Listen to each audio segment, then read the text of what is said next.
panel. Then I'm going to do another one called From Hoodlum to Hemp Taylor.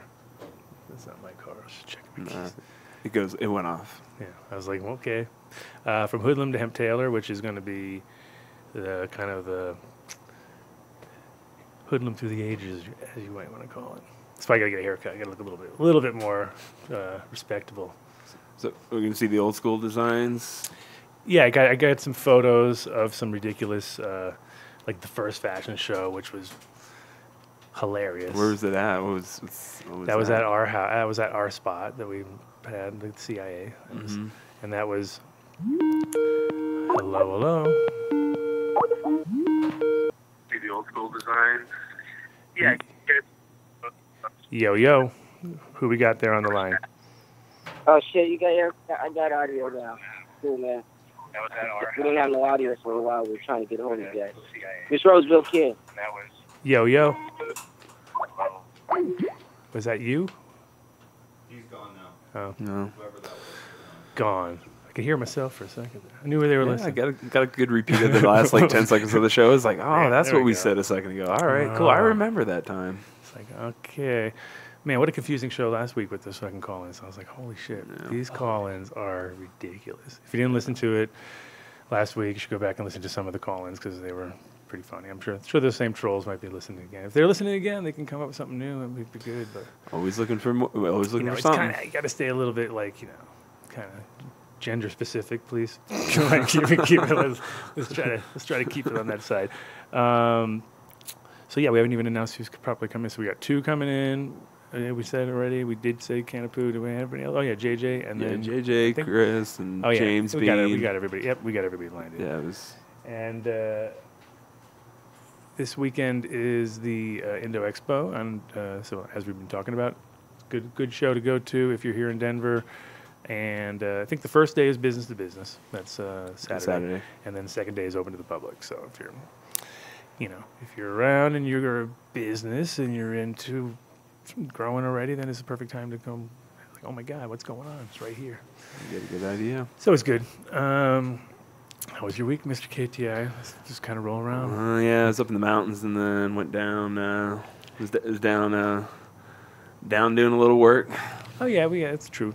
I actually know where you were. I actually do know how your week went. Yeah. Your week went okay. It was a little tiring, as usual. But There's some good food in there, though. There's some good food. Some Yeah, great exactly. cooking. Exactly. It's like a super good food in a kind of like in slightly torturous conditions. But that's cool. That's how it rolls around our spot, pretty much. And Mr. MTI, how was your week? Oh, you got no mic. No mic, Mike. He's going right here. Oh, I was good. I went to the Avs game on Saturday, and that was probably the only worthwhile thing I went to. But to the where, what, who? the Avalanche game at the Pepsi Center. Yeah, Sports. I don't like hockey either, but that's what I did.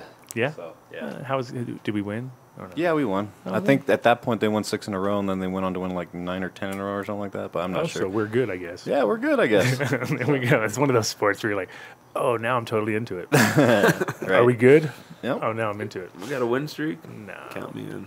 I mean, hockey's fun to watch, though. It's like one of those sports that I would go with somebody just because. But they don't fight as much anymore, right? They're like not allowed to anymore. That can't be true. We didn't I don't see believe any, that. but No fights. I See? think it still happened, but we didn't see any of that game. Those are some pretty tough people in that sport. Well, that's not a game. Then there's no fights. Come on, that was the Yeah, whole I point. Hockey's always at least one throwdown. I mean, it's Yeah. got to be. Then there's some like some real tension. But it's a long time since I went to a hockey game. Probably like 38 years ago or something like that. So things might have changed a little bit. It was rough though. But I read somewhere recently where it said like they were like super cracked down on people fighting, and I was just like, oh, well, that's kind of lame. It's half the fun of the sport right there. It's like, I mean, you don't want bad things to happen, but No, but it's like it's going to NASCAR. it makes the and never game. seen You know a what I crash. mean? If it's what like the hell? boxing, they're there to fight. Like some of those guys are there to just throw Yeah, down. So. boxing, no knockdown or knockout kind of blows. All the sports. I mean, we all want to see the fucking the maximum we can see, right? You don't want to be there like, well, that was great. I could have done that. You want it to be like, holy shit, like fuck that. I wouldn't waste my time, right? Anyway, Not that I hate sports, I just hate talking about sports. Well, we can go back talking about fashion. That Except I first- love that- listening to Bill Burr. I was my torture cycle. Isn't that weird? We sat there for hours and listened to Bill Burr talk about fucking Watching sports. He was like watching a game. It's like when we were doing all that work, and I was like saying, you know, doing a podcast is cool because you get to like kind of just do your thing and be who you are and talk. Like you can, you know, make it as fucking complicated as you want to, or as simple as you want. And he was basically watching a game and doing a podcast of him watching a taped game that wasn't even he already knew the results and everything, and he was like it was just like so funny in a way because it was like, wow, there's somebody even less trying than me. Well, I don't know if that's not trying. I mean, it's No, trying. It's just his own style, his He own doesn't way. have to try. He doesn't have to try. It's He's his, hilarious. it's his own style. and- I'm not nowhere near as funny, You know, obviously, and- but at the same time, it is like one of those things where he never has a guest ever. Like I don't think I've never seen him interview anybody. He just sits by himself. So that's a talent in itself, right there. Like I said, one day we'll get him on the show. Hopefully he'll play Denver at the right time. We can just lure him in. Like right in. Lure him in. We'll just have some sports games on replay. Let's do our shout outs right out of the gate here. And if you're here at the show at the Indo Expo, these guys, I see they're going to be there. These guys are going to be there. Sirens are going good today. It's a mass shooting outside or what? You can just shut those. Oh yeah, that door's open. There you go. Well, that's that's a good one right there. The front door is wide open. New Millennium, they will be at the Indo Expo, and if you, that's like that 7,000% better. And I think they'll have samples, and they'll be able to talk to you about it. But if you're not in the area and you're not familiar with it, it is a very easy to use multi-part system, but at the same time, very strategically using them at the right times. And the guys who are behind it are, really passionate about growing and also about, the quality of the final product. And I mean, it's a local thing here. It's made here in Colorado, so it's like one of those they're making it for industry people too. So if you got like a large scale operation, they can handle it. If you're a home grower, they can handle it. But very simple to use, based on seasons, which is great. And you can go to newmillenniumnutrients.com. They got a whole calculator there for you, and you can kind of figure out about what your nutrient usage would be. And that's also like a lot of times when it gets to those large scale things, people are obviously going on price, but it also comes down to quality, and it comes down to kind of all the above. And this one, it kind of hits all those: competitively priced, super high quality product, and also one of those things where it's useful if you already got other stuff. You can kind of pick and choose a few products from them and just kind of get it figured out without having to dive right in. If that's your deal, you have to kind of figure it out. And then I would say just get the Ruby Fulvic or something like that, and then you can just or the Winter Frost at the end if you're gonna as a finisher, watch how that one product works, and you'd be like, okay, that one's a little weird though, because that one's the one you open it up and you go like, oh right, this looks like some weird fucking ice blue kind of crazy shit, even though it's not. It just has that kind of color. But in general, yeah, that Ruby Fulvic is the shit. You can go to, so yeah, those newmillenniumnutrients.com. We're done with that one. Bam. Incredibles. We're going to be having to get some of these new flavors because they got some crazy new flavors, and they also got a bunch of new wellness products, which I can guarantee work because I know the man behind them is one of those people he's in a situation where he's had to figure out, like I said, everywhere we go, we had to figure out where there was a tub so he could do a soak, so he could fucking keep himself where his back, because his whole, he went through a lot of injuries and stuff, broke both legs and things and shattered, fell off a cliff type deal. Fell off a cliff, basically. Damn. Like in a cartoon type deal. But it wasn't funny. Smash, crash. But lived, so that's good. Yeah. Like the cartoon. But forever in that kind of super pain zone. So the fact that he's behind all that, that stuff's working. And also best edibles, most consistent, Colorado they got them locked down here, but they're also in Cali, they're in Nevada, they're moving on to other states, Puerto Rico, Oregon, and Massachusetts was maybe no, not really. Colorado, California, Nevada, Oh yeah, Michigan it was, right? Oregon, Illinois, Arizona, Michigan, Puerto Rico. Yeah, Michigan it was. See, it was an M. I knew it was an M state. Michigan, Puerto Rico, Oregon. And what was the last one? Puerto Rico? No, I already said that. Anyway, and they also got the Arizona, probably. Arizona. They said Arizona? Yeah, Arizona. Oh, I didn't see it. Illinois, Arizona, Michigan. See, that was it. Arizona. Okay. Like I said, consistent, super good, and also the concentrates that are made in house with their own extractor even. So you can every step of the way with these guys. If you're interested in any of these products, you can contact iloveincredibles.com. And as always with all of these people, just sort of mention, hey, man, I'm done, whatever. We have no codes with any of these guys because they're just, they'll believe you if you say you came from us. They'll believe you. And in general, all these products are, like I said, available in those states, and you can definitely guarantee if you work with any of their stuff, you're getting a consistent product, and it's also, like I said, based on in-house lines and stuff. So that's how you get good. That's how you get a good product. You grow your own product to make it seem exactly what goes in. Boom. And build a soil. I don't even think. Did we notice if he had a booth? Did you check? Because you were looking at all this. Yeah, he'll be there. This thing is. He'll be. I think he's hanging out with like Rootwise or something. Oh, yeah, him and at his Rootwise booth. they have a thing together. Okay, cool. Yeah. So if you're again another sponsor that will be at the show, and Incredibles, I'm assuming will be. Did we look? I looked. I think they are. I'm pretty sure they're there. New Millennium's there. They're all. Oh, I know New Millennium's there. I don't I'm think sharing a Ron booth. is I'm there, actually but- sharing part of their booth. So Okay. yeah, we're just doing like a little two rack crew, taking orders. We're taking orders. Buildasoil.com, Build a Soil, I should just say, is an awesome company. Jeremy, if he's at the show, that'll be awesome because he's a great guy to talk to. And also Rootwise, who is going to come on the show at some point, but he's Yeah, super he'll be on busy. soon. We've been asking him. He's super busy. It's hard to nail these people down sometimes, but he will be at the show, so we'll figure out something after by the end of this. Down. Yeah, we'll lock it down. If you need any products, though, you go to if you need products for like your own no-till situation. If you're into organic growing, the thing about their products is great is like half of them are things that you're like, dude, I could survive, and I could survive on this stuff with my plants and myself just because they're such like clean, organic, simple products. Some of them, you know what I mean? Where you're like, I could probably live on that. Like Yeah, some coconut water, some aloe. dehydrated coconut, exactly. Dehydrated Yeah. coconut water. Sometimes, oh, this is good. This is Yeah, interesting. yeah. You're like, I like exactly. You I guess eat the pinto beans and put the pinto bean compost in. You're on the same thing. I'm telling you, we could much better than if you went to a like straight up grow shop. You'd be like, all right, now definitely you live on whatever you want. Besides, it'd be like, there's not much. I'd die. Yeah? So it's a good sign right there. And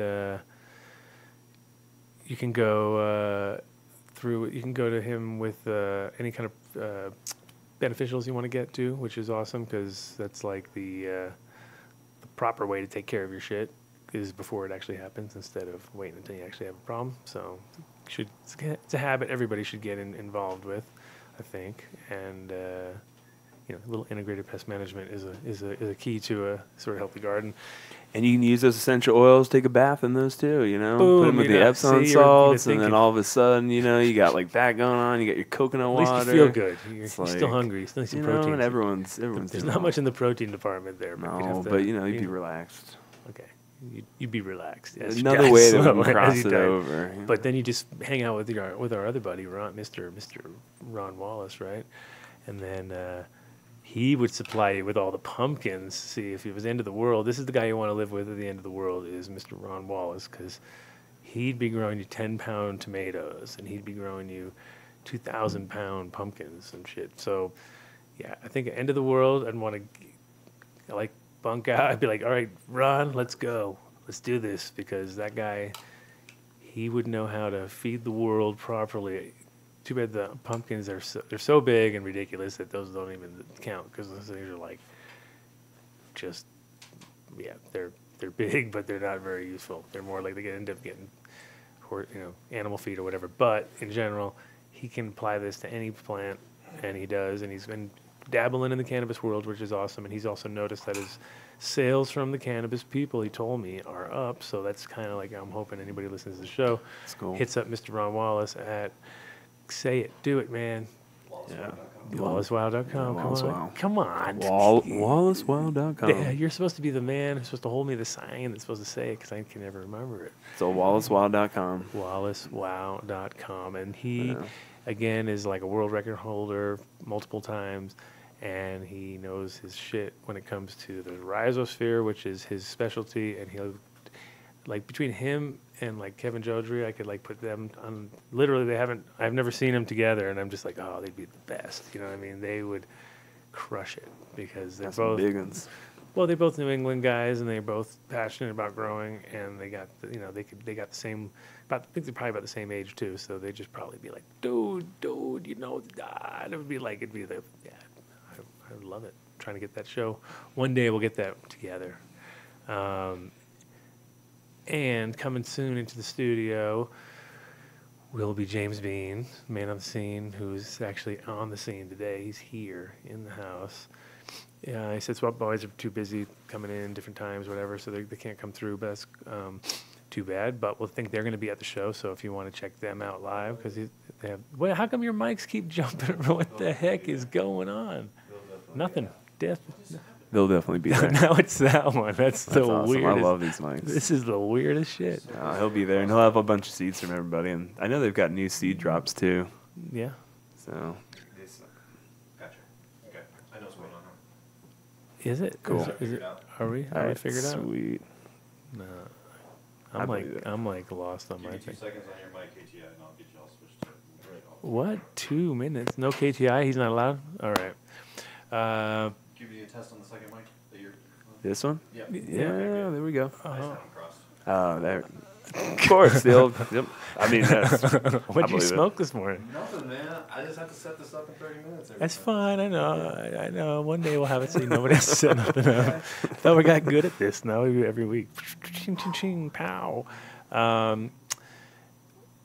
So MTI, we didn't get your lowdown before we did the and seedsornow.com. Well, yeah, that doesn't matter. We are going to advertise them to bloody hell when they're here. But in general, anybody who is new listener and doesn't know, Seeds Are Now is your source for the best seeds from the best breeders, all in house, all direct from the breeder. I have a new drop with him, just four different varieties right now. A couple more on the way. I'm kind of slow. Everything. What are the varieties? We got the Air Rage. We got What is? It's just Airborne G13 across the sage, and the sage that we use is a male that we found that's got a real oniony kind of. It kind of produces the. Mostly, I mean, there's always going to be some that slip through, but mostly they have that kind of like the more sativa, cat pissy background part. That little like gives and it's nice because it's still got that real sagey growth pattern and color, which is pretty consistent. And so we got that one, and we got the fromage, which is UK cheese times AJ sour times the same sage male. Beautiful. That one's, everything's a little longer because of the sage part too. So it's kind of one of those things where you're like, I have a really hard time ever breaking out of that 10-week kind of cycle. There, I can kind of like, they can come down a week earlier, but like everything, it's just like it's really down to your taste. So I'm kind of like giving the earliest dates possible, but please give another week, if you can. So I always add another week. So it's always like really hard to get under 10 weeks or so. Great. Got my mom trying to call in 5 different ways. She's I forgot that I'm on the line. Well, yeah, you can tell her. We can call in at 188. No, if, our number is though. What is our number? Come on, Oh man, it's you don't even know. I have to pull it up. 720-310. I know TADS. The last 823. part's TADS. If nobody knows TADS, 8237. You have to say that Yeah. because if you say TADS, they just some people just don't have that on their thing and they don't realize. But yeah, seats are nows. I think we ended off at, and I got New Breeders. They got CSI Humboldt. oh yeah, Oh, me. Oh yeah, we didn't get and your we didn't stuff. do- we Yeah, didn't do- Fromage, We did the fromage, and then what else did we have? 'Cause blockage. Maybe. Yeah, I don't know because I don't know. Let me see. He only put 4 things up right now. And I gave him 6, but I think there's only 4 up at the moment. Let's double check. Let's look at it ourselves. Let's see, yeah.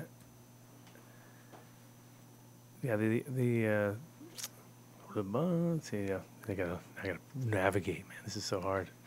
Darkage. There you go. See, now you look it up. There There you we go. go. Yep. The Dark Star times Sage, obviously. That one actually, and that one's we've actually done that before in the past, and it really worked. But we did it in a reverse pattern. We used the Dark Star mail on some Sage, S6, and those were good. But this other way is better. It's more the buds were more pronounced, and you had better Sage characteristics, but less of the Dark Star. The Dark Star was nice, but it was like it was just Dark Star's just strong. It tastes good, but it's all about the you make ash out of it, and people go like, dude, fell asleep. Yeah, we had a trade show once in Spain at Spanibus. I think I don't know, maybe 5. Well, it was a while ago. It was like when we first introduced the Dark Star, and we brought it down and entered it. I don't know what it did. It was one of those weird years where it was kind of like, I mean, the whole thing with that is it's kind of like you don't know what the fuck happens. They just come out, they announce, and you're like, everyone's kind of scratches their head, and there's like a couple things that make sense, but it's really not like. I mean, it's weird because it's one of those, it's very like a little. There's always that language barrier there with a few things, and people are like, why, no one's agreeing on that shit. But yeah, there's a few that you're like, what? That doesn't make any sense. So it's not really like the one that you're all. The cut part isn't really specialized. Like they announce it on the first day, so it's real weird. With the winners? Yeah. And so you get to celebrate them for the whole weekend or something. Yeah, that's the idea. And it's kind of like it's cool, but there's no tension. And so when you get there, you're already like, "Mwah, we lost." You know what I mean? Like there's no like shit. Instead of giving people one day, I think they should give them one day of just tension, so that everyone's like, "Yeah, I'm gonna win. It's gonna be great." They're setting up because it's no fun to set up when you lost. You know what I mean? So that's what happened down there. We'd be like, "Well, we didn't win nothing, so." Okay. And then you go and you still have a good show and everything, but you didn't have that like thing built up. You know what I mean? That's kind of the way I would look at it. But anyway, they did that show and everybody just like had like people passing out at the table. It was just one of those. Like, it was too narco because we made hash. We kind of entered it in every level: hash, weed, all that. So, and I had like this Italian guy, Massimo, that worked for us, and he's cool and he smokes a lot, but he's also like, always a little over his head sometimes. And he was like trying to hang out with us and always keep up. And sometimes you catch him with the eyes rolling back in the head and like, and then, why smoking one more? And I'd be like, no, I don't think you're gonna. But anyway, so all I could hear him like with dogs, like just knocked everybody out. He's like looking around. I came in the booth one time and people had their heads down, and I was just like, "What is going on? This is the worst trade show weed right here. This fucking shit." Just anyway. So I didn't necessarily want the flavor of that. I wanted I got to keep the strength of that, and then the Sage stuff. And then what was the last one? So it's named after the effects, not the Grateful Dead song. It's combination. Well, the thing is, there was a guy, Rick Fayer, who owns Skids Clothing, a friend of mine, and he was hanging out in Amsterdam a lot. And the kid that was working for me was all like trying to fuck, like you know how acid heads like to fuck with each other, like and that was their thing. So these guys were on their little bat. Like he was a English guy, wasn't a deadhead, but liked to take a lot of drugs, and met my friend Rick. And of course, deadheads love to take a lot of drugs and take a lot of acid and stuff. And so, whenever they came to Amsterdam, they were like little acid buddies. But then they kind of like zapped each other at one point because I think Rick was last seen running, screaming, "He's the devil," and jumping in, like literally jumping into a cab, like with the doors shut and the window open, and like through the window into a cab and like, "Take me out of here, he's the devil." And that was my friend was all tripping, like, I don't know what he was thinking, you know. And it was like one of those deals where you could just totally visualize it. You're like, really? So Rick lost his fucking nutball on you? Like, oh yeah, I got the power. You know, like it was one of those. Yeah. You know those types. I do know that type. Exactly. I won. Oh yeah, he totally. What's wrong? And then later, yeah, Rick said he tried to hit on him or something. I was like, that did not happen. That was a total cop out. Cop out. Anyway, the stories that happen of debauchery in Amsterdam. It's never ending. Sweet. It's the last one was Sage Master. Oh, that's the 93. How come I forget my own strains? It's like crazy. I'm getting it. Cece's like, you get Alzheimer's. I'm like, yeah, possibly. Maybe, no. Sage Master is the 93 Master Kush, which is really, really fucking nice. But that thing, I don't think that one is like way indica, though. It lean, because even though Sage, such a sativa influenced plant, like dominant sort of growth wise, it's still got a lot of Afghan in it, and that it's got that double Afghani thing going on. So there's going to be some couple that'll be definitely some complete like round leaf, like, you know, like that round ball, like fucking Uncle Fester, look like an Uncle Fester plant to a point, and then just kind of little blowout, and then so Nice sturdy little plant though.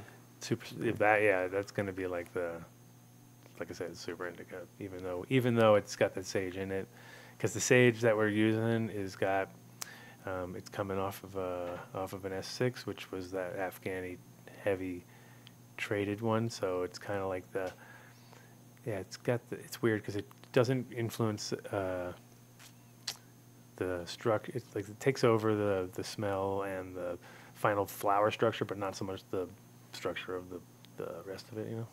So there's like with that, for instance, that 93 Master Kush, that is a real leafy plant, like just generally. So like it's got those weird. Now you might get one out of maybe, I don't know, 50 or 60 have the original sort of the only trait that I didn't like on the plant. Well, maybe, I don't know, it might be 1 in 25. Who knows? Because it's like kind of like I've seen it on a few out of 100. I saw like 2, and it was like 2 definite, and then a couple that were like, eh. It's got this, like, as you pull the leaf off, it pulls just the tiniest little bud off the fucking thing every time. Oh, Drives you man. fucking nuts. Yeah. So you have to cut those by hand. So that was the biggest problem of scissors. of the mom of it. Mm-hmm. And it wasn't when it was dry. I'm talking about when it was wet. Damn. Like when you're pulling even worse, leaves. yeah. When you're pulling leaves, you got to be real careful. So that was the only trait that was a pain in the butt with that plant. But in general, it was it's total. It's 93 Master, so it's like it's not OG at all. It's Amsterdam Master Kush, which was kind of this. It was more like it's almost like call it like a swampy indica compared to like a bright indica that was all like piney and bright. This was more like swampy and deep and like chocolatey almost at the end. It was weird. It was like a nice flavor. Yo, you're on the Adam Dunn Show. Who we got? This is Spo20 with AV Normal. Hey, what's going on, bro? I was going to talk to Adam about this chocolate chunk and some of his lines since he's talking about his work. Yeah, I'm right here. Let's go. What you got going on? All right, cool. The chocolate chunk is that what you want to talk about? Yeah, I've run it back in the day. What's actually the makeup of it? Because that was also like a came from the same mail that I got off of guy that would come back and forth through Amsterdam and bring us just pure like raw Afghani from out. He'd pick a single plant, so he wouldn't go and take off a pound or something like that, but like just go single plant, find the right, pick out one, take a photo and stuff. And he brought back a couple thousand seeds. We did them up on the rooftop at the CIA back in the day, and picked out. In the end, it was just we ended up with a male out of all those because the females were nice, but there was like, when you say raw, it's kind of like there's a point of raw that we don't like. You know what I mean? Like we were like, but we picked out a really good male from that, and then the chocolate chunk depends on what year, because there was a couple in the beginning where we put out stuff chocolate chunk in like limited single pack, because back in the day when I was doing it at CIA, it wasn't like we weren't mass producing, we were doing short runs, and so there was certain times when people got there between, like, so for instance 93 and 95, that was all like a specific plant that I can like tell you right now. I can visualize the plant and the tag and everything. Whereas once you get past 2005, it kind of changes because we got it back, and who knows, it's like one of those deals where we get something back and it's nice, and you're hoping that it is what it is, but it's also came back via people helping me out because we had lost stuff in a fire back around that time, so there's like those two time periods. Oh yeah. Was it before 2005 or was it? Yeah. Yeah. It was the early ones. Right. So, I mean, all that stuff was, like, we had some, so I got a bunch of, like, snowbud and all those things, and I made acorn, and we and got... this is the Yeah? Go ahead. Yo. Oh, I lost you. No, I'm still here. Okay. I'm listening. Oh, okay. No, sorry. I thought you were gonna. I thought you had You're good though. I thought you had something. But anyway, at that time period, I had a bunch of stuff from Oregon in clone form, and then so in the very beginning, we were working with a snowbud, and we selfed that. So we did like an S1 of that one, and then kind of picked out some females from there, and we were running that as a chocolate chunk combo between that and that male from on the roof. But we also, at one point, I just kind of, that acorn didn't grow really tall. It stayed, I mean, it was cool for certain people, but it was almost like dwarfed at a certain point. You didn't get much growth at all. So like sometimes people were just coming back like, dude, like they were like, they want big. And it's interesting because over the years, I realized with the indicas, it's really hard to keep moms, because they just kind of they didn't do it well, so they bitched about the genetics or something. Yeah, they poop out faster. You know what I mean? They just kind of one of those plants, like they get starchy and like weird, like whereas the sativas, I can tend to, or not pure sativas, of course, but the sativa leaning hybrids, you kind of get a little bit more length of. It's kind of like a bodybuilder being like a 45-year-old dude and losing his 50 years old is old or whatever, and then you got some little Asian guy and he lives to 109, and you're like, yeah, it's pretty average, you know what I mean? It was like, fuck, these guys are way more efficient. So those sativas they tend to survive longer, you know what I mean, and just be better for kind of. They might get smaller and kind of dwarfier a bit, but that's actually not a bad thing. They get that like small, palm tree kind of vibe going on. Whereas an indica, kind of like it's hard to get them to grow that tall without being all just lame. And it's kind of like, I don't know, they don't have the best, maybe the root structure is shallower or... Oh, for sure. The combo. Like when you grow them outdoors, you kind of get those, like when they max out at 5 foot and you got like... No, what I got, huh? I think I ran pretty much a full pack. And... what I got looked mixed, a little sativa leaning for sure. I was only kind of looking for purples because I was exploring the purple indica side of things at the time. Mm-hmm. And that kind of drove me to your chunks. I'd seen pictures of other grows and seen that it purpled up. And I was like, all right, cool, I'll try it. So when we ran it, it was real easy to grow. It was real healthy.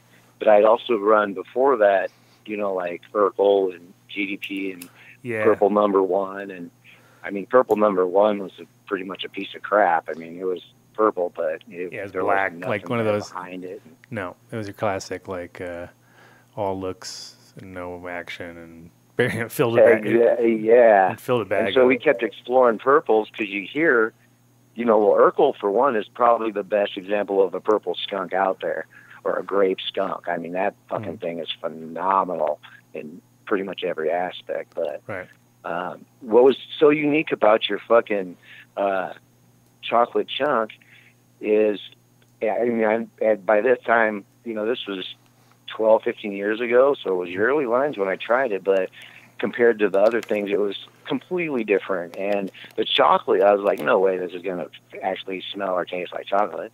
And sure as fuck, man, that shit, it has got the coolest, you know, it's not coffee, it's fucking cocoa, you know, it's got its chocolate to it, and it's purple, and so it was a beautiful plant, and it was just so fucking unique, man. It was really fucking cool to run it. So, and I never really, like, dug into the lineage of it, but I was always curious how the fuck you put that together, because it was fucking really cool. Yeah, it was a Snowbud S1, kind of one off for a while, and we had the thing is it was good, but it was just like I said, it was so small to a point because people started getting bigger and bigger grows, and people wanted bigger plants, and kind of got into that vibe. Right. And not only that, but like I said, it was real hard to keep. It was just one of those weird plants where I was like, and I had to move, you know, multiple times, and Holland. Oh, for sure. Holland became harder and harder and harder as people kind of realize, but don't sometimes. And when we go there, that's why there's only like 3 things on the menu and maybe 9 names, but 3 different kinds of weed. But this, because it's all big groups, you know, kind of backing up stuff, because the little guys got pushed out because they got all scared because you'd lose your house or you'd lose your, you know, space or whatever. And they were just kind of like, like literally teams of dudes driving around with infrared looking for grooms, and like I was like, oh my god. Right. So it got kind of crazy over there, and then now it's all happening over in America because they love their drones over here. That's their new thing. Love the drones. They love their drones. So now it's like, yeah, you go. So they're like, oh, this is literally that shit that they invented in Holland is crazy. But you don't have any of that old genetics there, obviously. It sounds like. Nah, about 4 or 5 years ago, I got pinched and fucking lost everything I had. I had a 30-year-old collection of thousands of varieties. That sucks. Fucking lost it all, man. Oh, dude. Remember last time we met, we swapped. You gave me the little black packages that you had put together that were really cool. Yeah. They look like little books. Yeah, I still got them for THC. Yeah, those are good because they're kind of like you can just jump on them, or, you know, like when you put them away, and plus, you got to keep them kind of small, too. You don't want to be, like, giving somebody some gigantic pack. I mean, you can. So if that's your choice. You want to give somebody a huge pack, that's cool. But I think, in a way, it's kind of, like, nice, that little stealth, you know? A little stealthness, of course. Oh, for sure. It's, definitely just cool compared to, like, just the other seed companies' packaging. You can tell that a lot of them don't really put a lot into them, but yours was unique. It's just cool to have those in the stock box because they look so pimpin'. Well, the thing is, we also had people complaining, like, I would give them to other people who would then either mail them or do something stupid, something crazy like that. But somebody else would do that, because I never do that. But they would contact me or contact them and be like, yeah, they got crushed in the mail. And it's like, you know, I knew it was like way back in the day, I used to use those coin collector things, just because I kind of was like, okay, well, I feel like we're collecting these seeds and they're very collectible. And we can thing about the coin collectors is you could buy a little box, and the box would have the little slides in them, so you could put the seeds in, line them all up, and then you could put that in the fridge. And I used to keep all my, you know, personal collection and my ones that I would sell like that. And then, you know, but the problem is it was like not quite thick enough. So if you had big seeds, the seeds were bigger than the actual cardboard. So then, you know, unless I wanted to sit around and glue cardboard together, and I was like, fuck that. It's bad enough packing them. I'm not going to glue cardboard. That'll be like 2 times. Like, so in a way, it was one of those deals where I just kind of heard people say it a couple times, and, you know, you got to believe some of them, but you also realize you kind of got to. Now you have a way for people just to pretend like they got them crushed because you could crush them, and then they want more. Yeah, so I made those new packs, and I literally, like, it was crazy. I made the packs, you know, and it was like my ex-girlfriend was a graphic artist, and she was real creative. So we sat around the house and just kind of cut up little pieces of cardboard and figured it out. Came up with the right size, and we're like, all right, we're gonna go with this. And it's like right about the same time as the iPod came out, you know what I mean, or whatever. So we kind of like, we'll make it shaped like an iPod, like kind of like, yeah, it is, right. So we keep it that kind of size, and then it just kind of, it's like a Bible. It's like people call it all different things, but you're like, it's like a little Bible. It's like a little something. A little black book. It's a little black book, like Fonzie and shit. You say. right, exactly. And then that same week, somebody contacted me and was like, yeah, I got him crushed. And I'm like, wait a minute. No way you didn't. And like, all right, show me. And they showed me a photo, and it was like, I could tell in the photo it wasn't really like, there's no way, because they opened it up and they were all crushed on the inside. And I'm like, you basically took it, opened it up, put some other seeds, crushed in seeds, threw them in there, and closed it back up. And then it was like one of those deals where they... I was like, okay, so how would that work? And then I kind of explained to them how I designed it so it could be crush proof. And then I said, send me another photo. And they sent me another photo, and it was like, they'd obviously like put it in a vise or something and like hit it with a hammer or something to bend it in half. And I'm like, there's no way you could have, the mail could have never done that. You know what I mean? It would have never gone in and crushed one of those packs in half. So I designed it on purpose to save that hassle of getting questions. So I was like, well, you deserve a seed for trying, but I'm not giving it to you anyway. But it was one of those deals. First time saying right. Because I'd say yes for so long, and I was just like, this is kind of funny. People just keep telling me that they got this, and I'd give it, and I have to give it to my other guy, the distributor guy.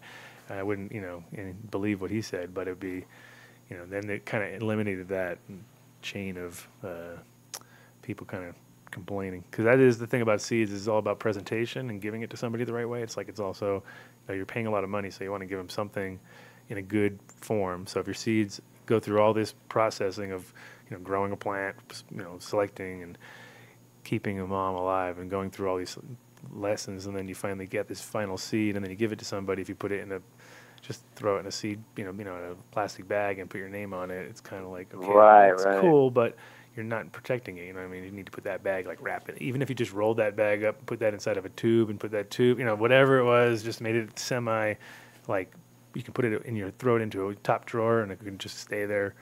Because most people don't grow their shit for, they years. They wait way too long. People get packs and barely grow it right out of the gate, but it's cool when they do. You notice they always are way happier. They're like, dude, it was great. They wait for like 5 years, and then they grow it, and they go, dude, half things changed. You're like, where did you keep it? It was like, oh, it was, right next to the heater. Like, what? In the sun. It was in the sun, right by the window. Like, okay. Too funny. Yeah, those things. The funny part is, back in the day, and I know people still do it because I still get them, is they use that poster board that people print signs on. It's the corrugated shit. I know you know what I'm talking about, because it's such a fucking old school message, and it works so great. Mm-hmm. Nice one. So other than the chocolate chunk, you had any other TH seeds? Okay, Ed is up. Ed, what's up, Ed? I'd run the sage and the stuff back in the day too, but I researched the shit out of that one. So, yeah. Do you run anything that's got any Hawaiians in it? One thing I can't find out there is like something that's actually a proper Puna or a Maui or something. I mean, not at the moment right now, but I still have some seeds, and I got a couple guys out that were like really pushing for that, to find some more Puna butter, because that was one of those strains which I sold a bit back in the day when I had them, but it was really hard to keep that one. That was even harder. I mean, that was like literally, I even talked about it, I think, at some older show, but it was like one of those plants where I grew a bunch of seeds out, and coming from the islands and going indoors is like, it's not a good direction really for it. So it's one of those things where the plant's first couple generations were like digging through some bullshit, you know what I mean? There was like acclimating from hell. It was not like the pick of the litter at any time. It would be like, well, we have a choice between this completely lettuce-looking plant over here, and we have this dill, this other one that looks like a kind of like a cauliflower. Just because they were just so like almost mutated at this beginning because the plants coming in, color was weird. They were real pale and they had a hard time adjusting to newts and stuff because they literally came from the island. And my friend who got the seeds for us, he owned a hydro company over in Holland, also called Advanced Nutrients, but I think it was Advanced Hydroponics, actually, not nutrients, Advanced Hydroponics. Okay. And they were ex-growers from America who ran GH and came from the whole NL crew from Seattle and kind of came over there with like that classic 1980, like 89 or so grow technique, as far as GH and hydro and kind of like keeping it real simple. Lucas. Fucking Lucas. Exactly. And, like came out there just like hot with like just a bunch of clones and it was pretty funny because it was one of those years where it was just like watching somebody come over, bringing some NL. They had some stuff from this guy named Gordon that was beautiful. That was like one of those inside that original crew. There was this one plant which nobody really made it into production because it stayed so small too. But it was also like a beautiful little plant. It kind of came out with like baseballs, on a little popsicle stick or something like that. So at the end of the day, basically in the end, it just turned out to be, it was somewhere closely related to the whole NL family. It was either but it was they called it Gordon's because it was this guy Gordon who selected it. And nice. That thing was beautiful because you could grow that one like on your, like the place that it grew originally, which was funny, is like the guy had horse stables, and around the top of the stables, because it was made out of concrete, was a couple trays. You put little like those rock wool trays, and then just stick clones of this Gordon's in there, and because it stayed so small and it stayed about 1.5 feet tall, kind of on its own anyway. And it just grew like baseballs. Right. Boom, boom, boom. It was perfect. And we'd just sit around the edges. It was almost like an extra decorative 10 pounds, coming out of the room. And you'd be like, wow, this is great, dude. You just grow this on the fucking windowsills, because it just had that kind of built-in thing where it would just stop at about 1.5 feet and just chunk out. It was nice. Nice. Yeah. And so I got JJ from Top Dog just rolled in. Hey, what's up? Oh, damn. Get on the mic. Aloha, JJ. Get on the mic there, Joe. Yeah. Oh, let's see. Gotcha. I'll just say something real quick and then finish up with it. You guys can get into it. On those, the Hawaiians, I mean, I had a hard learning curve with those back in the day because they were such awesome sativas. But I ran 2 separate rooms. I ran one for indicas and one for sativas so I could let them go 14, 16, 18, 20. Longest shit we'd ever run was a Viet Black Hive that actually we ran out to 32 weeks. Wow. So I was experienced with them. And the funny part is 2 years, basically. Right, yeah, we weren't cropping. We were going for quality, but the funny part about that Viet Black, even at the end, it was like really commercial. It didn't, even though we ran it out to death. Yeah, it just didn't. It was either a bad selection or just wasn't a great genetic pool, so... But those old sativas are what really I hard. dig for. And that's a hard one to hit the nail on the head, too, because it's kind of like a combination of growing purple strains here where, you get them, and sometimes they're super beautiful, and so many times I've thought, like, wow, this is really nice, but you also get to smoke it, like, in that kind of weird zone where it's not quite dry enough, and it's not sellable, let's say, or not givable, or not whateverable. So you kind of just, only you get to smoke it at that time because it's barely even dry enough, and it tastes so fucking good because it's got all this crazy terps that are, and then by the time it actually dries, they're gone. You're like, oh man, I'm telling you, man, I tasted it. Like before you go to bed, as you go to bed, you're like, I think I found something that's pretty interesting, and by the time you wake up, that shit's already gone. It's dead. It's like it's dried and changed. Yeah, and it's like where did that go? The chameleon effect. Yeah, you're like, where did that go? So it makes like super nice live resin now. Now we realize we can take stuff that might not even make great weed when it finishes. It might even make just average weed, but for some reason when you catch it in that terp zone and you just pull out all those terps early when they're frozen, you get like some pretty interesting stuff.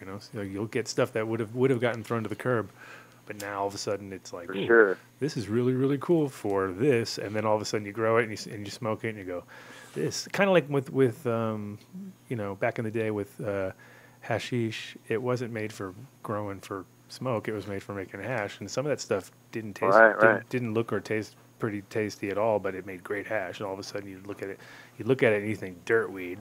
And then you'd smoke it and you'd be like, tastes pretty good. But it's just like this little pudge, tiny little, budlet or something on the side of a road. Right. You'd be like, that makes this? Like Nepalese is like that a lot of times. You get little clusters of weird different things, but it's all, there's some beautiful plants. They're just not very productive or they don't look really. Right, really, really viney.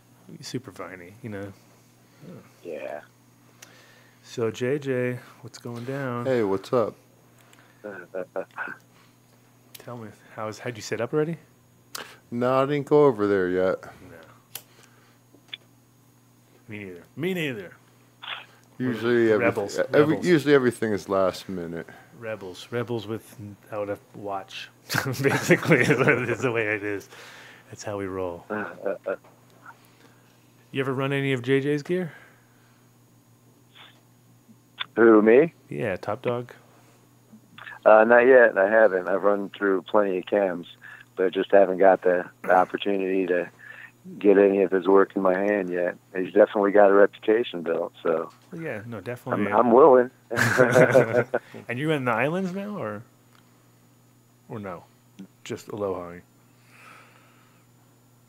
What was that? Were you located in the islands, or no, or just giving it a general aloha? Oh yeah, I just give that's a dream, a mental state. I got you. You know where I'm at, man. I'm in fucking Nebraska. I'm in the shitheel of the fucking country. I know. Just in case, you never know. Maybe I thought maybe made the move, right? Oh God, I wish. Someday.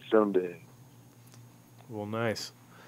So I'm gonna chat with JJ, and then I'll catch you on the flip side, I guess. Oh, for sure. Tell him to talk about his stuff, because we'll look into it and snatch something up and give it a run and show how it does for us. For sure. Yeah, we can make that happen. Okay, for sure, man. All right, you guys be cool. Peace, man. All right, peace. All right, ciao.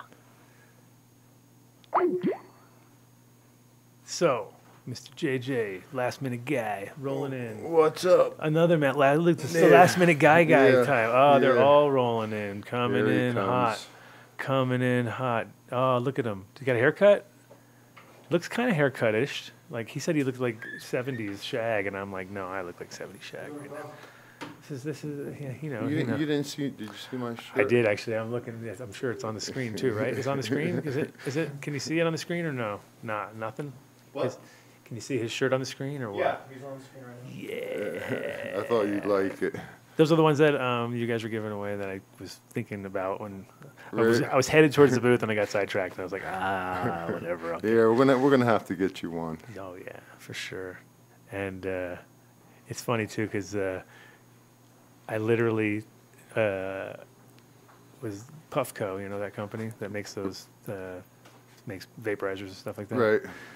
And I was like, wait a minute, Brooklyn? I'm like, oh, okay, I'm definitely not going through Penske. So I asked Dave Weiner, and it was like, literally, it was like without even the hashtag. I didn't even think about the hashtag. I actually did that. I went around just to not ask him. I had to go to somebody else. And I was like, I'm going to go to somebody who lives there, not somebody who lived there and was, Right.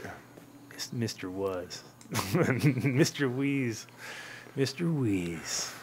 That's another one too. I didn't even think of the wheeze. I thought of sleaze, but I didn't think of the wheeze part. The wheeze part of ease, not the wheeze, not the real wheeze. sleaze. Oh, the sleaze I thought of right out of the gate. That went straight that's to easy one, that went right? straight to the sleaze, of course. And then, but I just forgot about the wheeze because that's another. Ting, get another letter there. Cut in there, little cut. Did you get a haircut? What happened? No, not yet.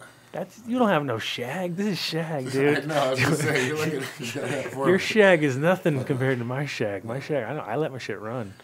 No, it's true. You can't say I spent any money on haircuts. I used to do that. I used to spend so much money on haircuts because he used to get all these crazy haircuts, and they'd ask for all this stuff they've never done, and they'd be like, dude, we've never done that. And I'm like, do it. And, all right, we're doing it. So I was like, all right. So we, and then they were always like, you know, like $300. I'd be like, $300 to get your hair done. I'd be like, holy fuck.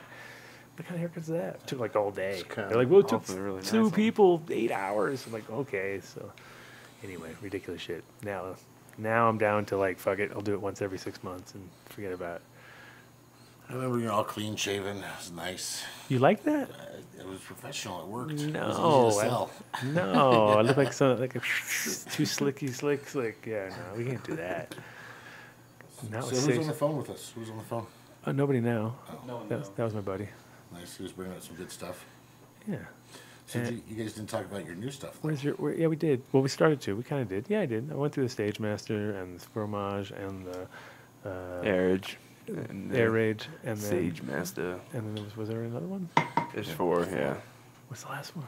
There's the Sage, the Airage, Fromage. the Fromage, and the Darkage. Okay. Well, okay. No, no sage. There's no Sage. Sage right? Master. Oh, What? Sage Master. Yeah, Sage Master. Oh, yeah. Whatever. See, there you go. The 4 that are out right now I talked about. Cool.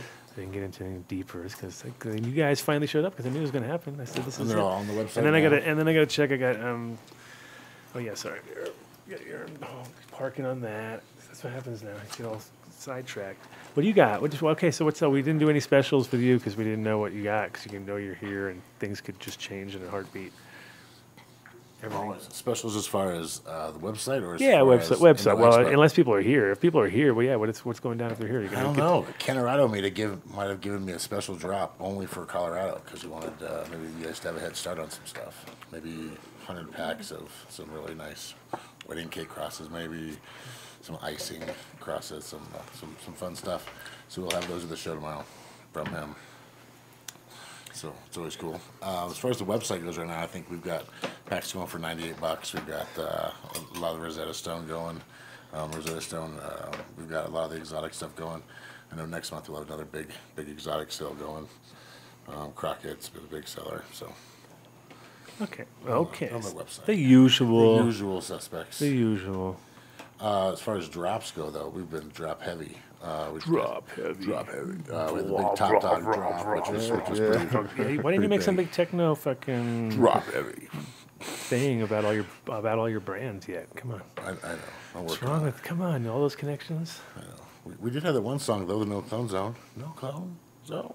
Yeah. I didn't hear that. Oh, yeah, you did. Did I? Oh, Yeah, it was on. It was on. We definitely had it on. Yeah. Yeah. I should It was that memorable. Yeah, it was special. It was good. Yeah. But so definitely one of your higher brow producer friends could pull together some fucking Yeah, something trappy and nasty. tracks. Speaking of which, Excision was killed it the other night. He'll be in Denver coming up this. Yeah, I saw your February Harambe. 2nd. I saw your Harambe Right? post. With So that your- screen is insane. Like Was that the dancing gorilla? yes, Yeah. and the dragons and the dinosaurs. That guy is just that screen is money all the way around.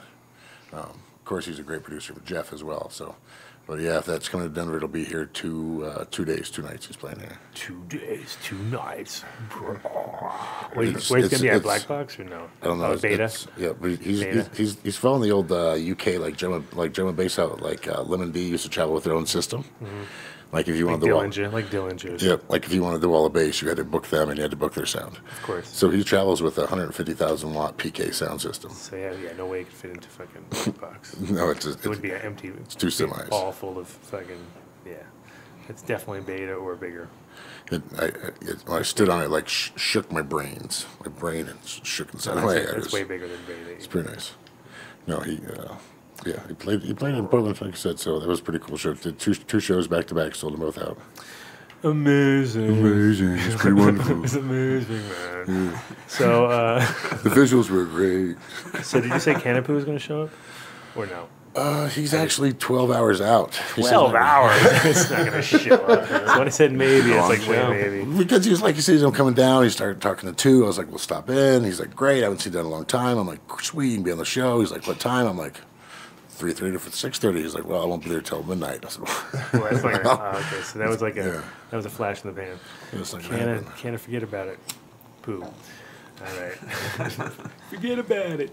So, well, that's okay because we have 2 coming in, of course, and you know he's gonna be what he said 4:30, so that means Yes, he's gonna be here about an hour, which means we'll catch him for the last half hour of the show, maybe past 45 minutes. The Swamp Boys are in town. Yeah, but they're busy and they got things going on. I already posted, so it's okay. And the next time we'll see. It's gonna be cornbread. Of course. Chrome doesn't want to talk. No.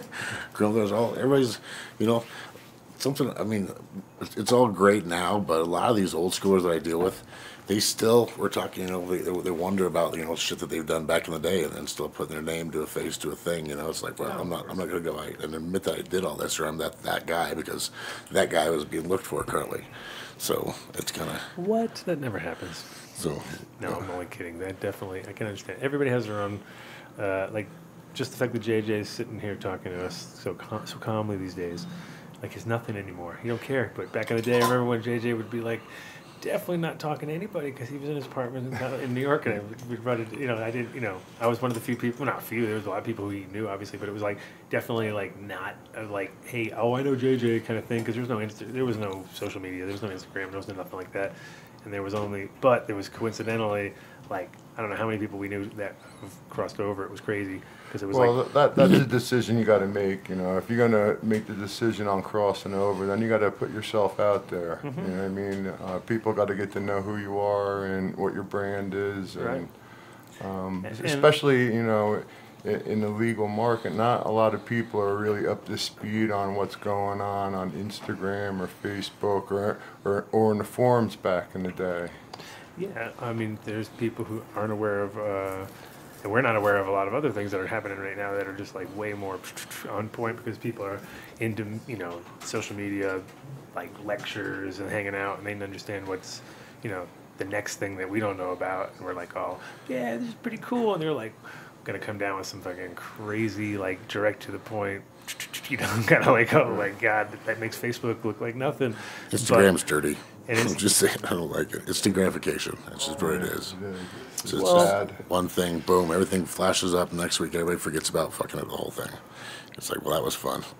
Yeah, it's weird. You guys went through all that shit for what? Okay, nobody remembers now. Well, I think it's all like one of those things where because we're a bit older, where we're all just like tamer, less there to just jump down. Because it's also like I think about like.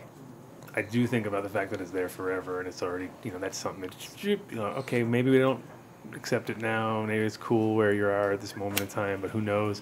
So I get all that paranoid. So I still have the fucking extra paranoid thing of touching the button. So I've typed a million things and like, nah, fuck that. I ain't typing the stop. I do that all the time because I hate to put posts out, but I kind of think I want to put them out, but then I'm like, no, I'm not going to put this out. Because it's weird. Want to shut that door maybe? Because it might help a little bit, just in case. So that way, in case they're talking and don't. There is it 2? No, it's not 2. That fucker's loud. That's. But that I don't know. Social media and shit. Like, even if you answer whether you're right or whether you're wrong, you're gonna get shit for it. Like, even if you're completely right, somebody will blah blah blah blah. Well, there's no respect there. People just start shooting their mouth off and. Yeah. Well, the funny thing is just to get attention to start fighting with you, you know. I always thought of Instagram more as a picture thing, So I look at the pictures and then I would stop. I wouldn't get into I wouldn't see, like, there's a million comments. It's just like you have to know, like, oh, let's see what's happening with the comments, and then you see the comment. Oh my God, these guys are going nuts. Whereas the other one's more like it's really on point, like telling you gotta read, you gotta check the comments. So I was kind of like, no, comments don't really, like, never really looked at them, and then all of a sudden. I'd get other people. I'd look more at Facebook at the comments, and they're more at the pictures, right? And then it was like, people go, "Dude, did you see what happened last night?" And I'd be like, "No, I didn't see what happened." And like, dude, oh my God! I'm like, "Where did you see this? I don't see it." And I was like, "I don't want to know. I'm not gonna look." People think they have no accountability, and it's a small community. And if you're gonna be running your mouth and then be walking around at some show and bump into people, think you're going to be friends, Sooner or later, yeah, you're gonna run into somebody. But Is that the Matt Rise? Is that the Matt Rise syndrome, or what is it? That No. name to it? He was at the Emerald He was Cup. at the Emerald Cup. you He was know. actually He really wasn't nice to me. stationed. He wasn't stationed in his booth as a target, but he was moving around. And if you knew who he was, you know. He was actually really nice to me. My guys pointed him out on the way out. He said, "Can we give me a hug?" He was being real nice. Really? I've met him a bunch of times. I never had any. He's one of those guys that I was like, oh, this guy's got issues with everybody. I'm not going to even. I'm just going to kind of leave that one alone. Let that one fizzle its way out, which it did kind of. You know, he got himself confronted a few times along the way, because you know you do have to kind of like be able to back up what you can say. In some way, shape, or form. Me and him had a run in, but then he did the right thing and came correct. So you know, I respect him for doing that. He was doing the wrong thing, and then he acknowledged it, and you know, he worked it out. So you know, I respect him for that. I called him out on it. He rectified it. And Well, I noticed that JJ's way is like, you're quicker than most. You're like, it's like, don't fuck around, which is good. Well, but it's also hard for you because you got to like double. You know, like, I'm not gonna deal with this fucking ass. Well, the thing you is, just got to like give like a one shot deal. Well, a lot of times I'm not even aware of these things, and people just tag you. You know what I mean, people know, so they'll just tag your name to it, and then you know you look and you see, and then you know, I like to nip things in the bud, because once things start to gain momentum, and you got this asshole that you know chimes in, another one, and then all of a sudden, you know, they start getting this theory of something, and you know. Yeah, no, there's a bunch of shit talkers out there too. Something I've always said, though, you know what I mean? Instead of even just feeding the fucking trolls, just send them my way. Say, hey, contact seeds you now. We'll take care of you. You know what I mean? If whatever they say, send them my way. Just don't even feed them. Just be like, hey, take care. I'll take care of them. So, I'll take care of them. You know, that's what we do. We take care of things. There's a situation, we're gonna fix it.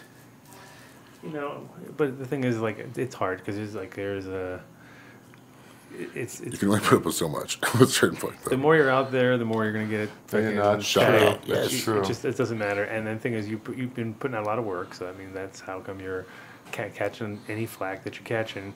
And it's only because you get like, it's usually the other way. With you, though, it's the opposite. With you, it's just everyone falls in love with your shit, and then they think that they're the guy, or forget all about where they got it from, and then they start just instantly like start bitching. F-tone it. Yeah, and that's copying it. And yeah, it's like JJ's getting bukkakied everywhere by everybody. They're like, hey, this guy's fucking got some good shape. Which is the nice thing about my bank, though, is all my breeders are protected, so to say. Like, I won't, if I'm working with JJ, I won't take anybody else who's using his mail. I won't. Well, I don't mind if someone's using my mail, just as long as they're not copying my work. You know what I mean? If they want to go and use it to the Sherbird or whatever, you know, I mean, I don't have a problem with outcrosses, but people like to take my stuff and cross it back into the chem because it's the only thing that's suitable, right? And that's really what I built my line off of. I bred for a male to begin with, so there was no male of chem stuff, so that's why I created it. That's what we see a lot of people doing this time of year. Or when they come to me, they're like, they don't breed for a male. That's the thing. They're like, oh, I got a male out of a 10-pack. Like, nice job. What was special about him? What was that? Why was he the one? Why you have a 10-pack? Like, come on, run some numbers, really get a male. I mean, I'm sure it was wonderful, but really. Well, you know, the other thing too is it's like it is a small world already, and then all of a sudden it's like, you know, it's not like we're not reachable. Like when people tell me they can't reach me, I always go like, okay, how hard did you try? And they're like, you know, I called you once, maybe somewhere. They can like, you start looking back and there's nothing. You're like, come on, now. You can call me, you can send me an email, you can send me some Facebook swag, you can give to me something like this, you can do that. Like so many channels, and you know, that's where it's like. Well, it depends on what they're talking about. If they're going to do it for and sale. If it's a problem, you know, I always pay attention to problems. But a lot of times you get people that are just messaging you and they're like, oh, yeah, I'm in the UK and I'm looking for some star dog or whatever. Or where can I get this? Where can I get that? And, you know, you get 10 of these messages a day and it's just, you know, you just can't. No, of course. Address every one of them, you know. No. But you know, if it's someone that you know, or you know, but when random people just message you all the time, it's just good. gets monotonous. Yeah, it's sometimes it's ridiculous because you're like, wait a minute, you're there. You can pick up a fucking computer and look and probably find pretty fast. I don't think you need to call me, contact me direct because I'm not going to help you in that sense. What's the? Oh, look who arrived. Oh. Is it the 2 Live Crew? Yep. 2 Live Crew. Oh, jeez. So KTI's gonna go entertain. What's he got, a script? Is he reading a script? Oh yes, my God. He's got a proclamation. He's here. Proclamation. Oh yeah. By the way, we made an proclamations. agreement with Be Good. Yeah. And we're going to be doing some growing for Be Good, and we're going to be having some Top Dog flowers and seeds coming to dispensaries, Be Good dispensaries. Here in Denver. Here in Denver, Nice. yeah. Awesome. We haven't started a lot of yet. noise out there. but What's going on, noisy noise guy? It's going to be licensed stuff for you. It's going to be licensed. See, two has no filter. What's that? No, just saying with JJ, it was going to be licensed stuff. It's stuff that she approved. It's actual Top Dog flour. Yeah, that's great. So if you come to Denver, you'll be able to pick that up.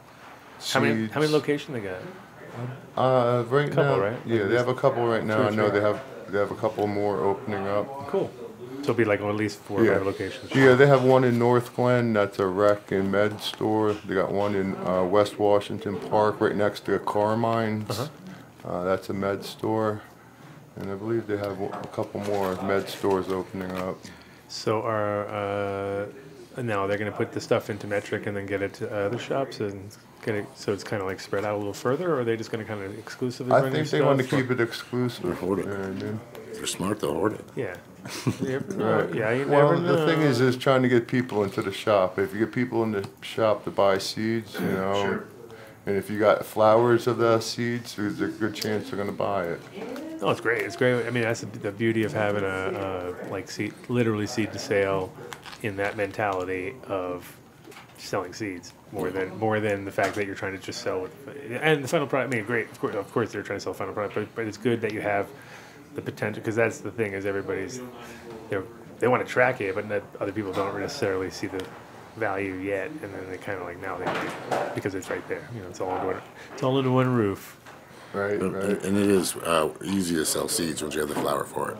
I mean, you guys have some phenomenal flour. You're like, here you go, you want it? Okay, great, here you go. Here's a sample of it. Yeah, it's huge. I mean, it's so easy. My first years, I had no flour to sell seeds with, and it was brutal looking back. So, are you gonna be like in the rooms with those guys, or are you gonna do like X amount per week or something? Oh, who we got now? Let's see.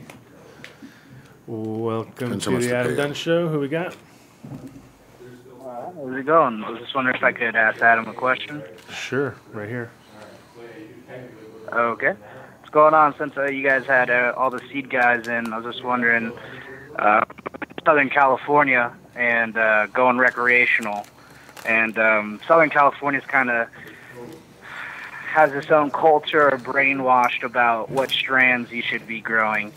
Obviously, Cookie Fam, Jungle Boys, all those strands are real popular down here. Everyone wants those cuts in their strand. But since we're going recreational now and it's brand new to us, I'm just wondering, is it still the same? Like, can I just buy any pack from anybody and still make you know what I mean? No, or like, is it still about the hot packs? Okay, so first of all, just for future reference, because we all get like cringy when we hear the word strand. Just call it strains. Call it strains or cultivars, just because it instantly makes us kind of go like, oh no, now we have to educate too much.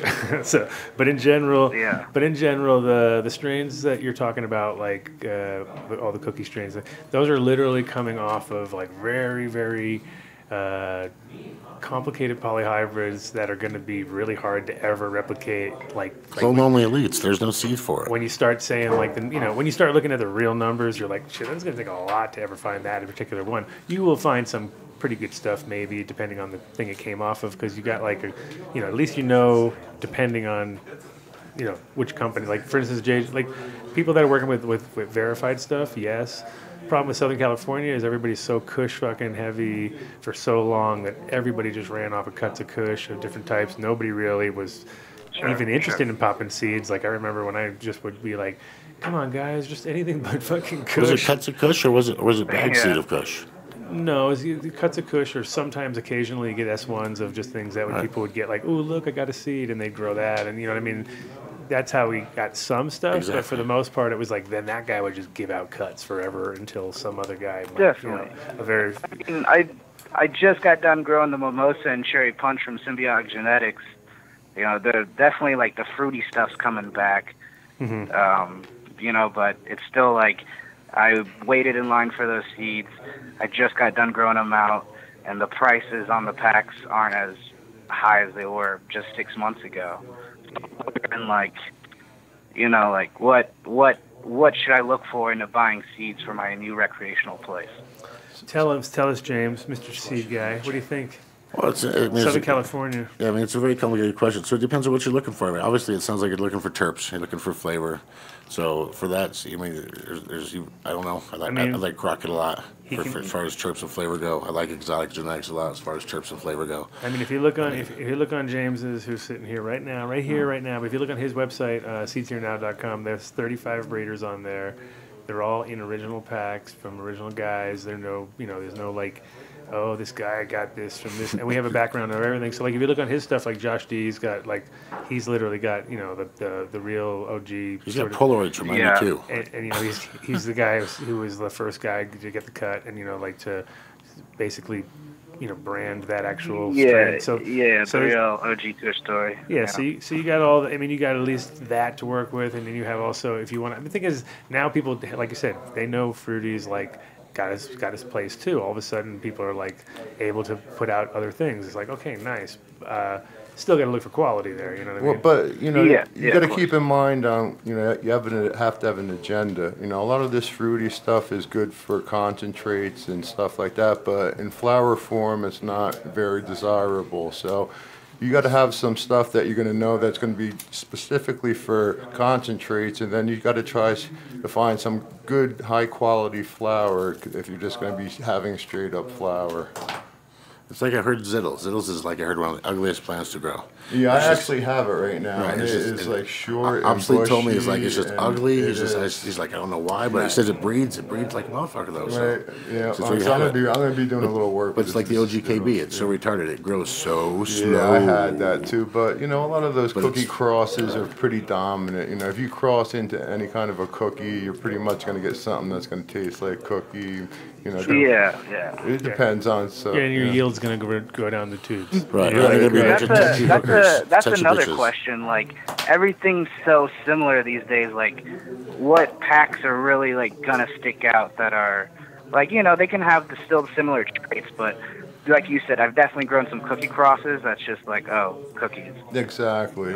And a lot of this stuff is very trendy. I see a lot of people getting away from cookies. They don't even want the name in it anymore. They're just like, I don't even want milk and cookies from Exotic. I just kind of like them. I just don't like. And a little depends on what you're like. Obviously, what your market is based on in your area. Something like I said, it's sometimes you can grow really great weed, but people are like, it doesn't taste like. I just want that thing that they can't have, and you're like, okay, well, great. Right, and it's the same thing. Cheese is coming back. Yeah, no. Well, cheese is good, solid. The cheese right now is and someone just showed me a comment, and they asked, "What do I think about the Star Dog is becoming more popular than the cheese? I guess in the UK and in Europe."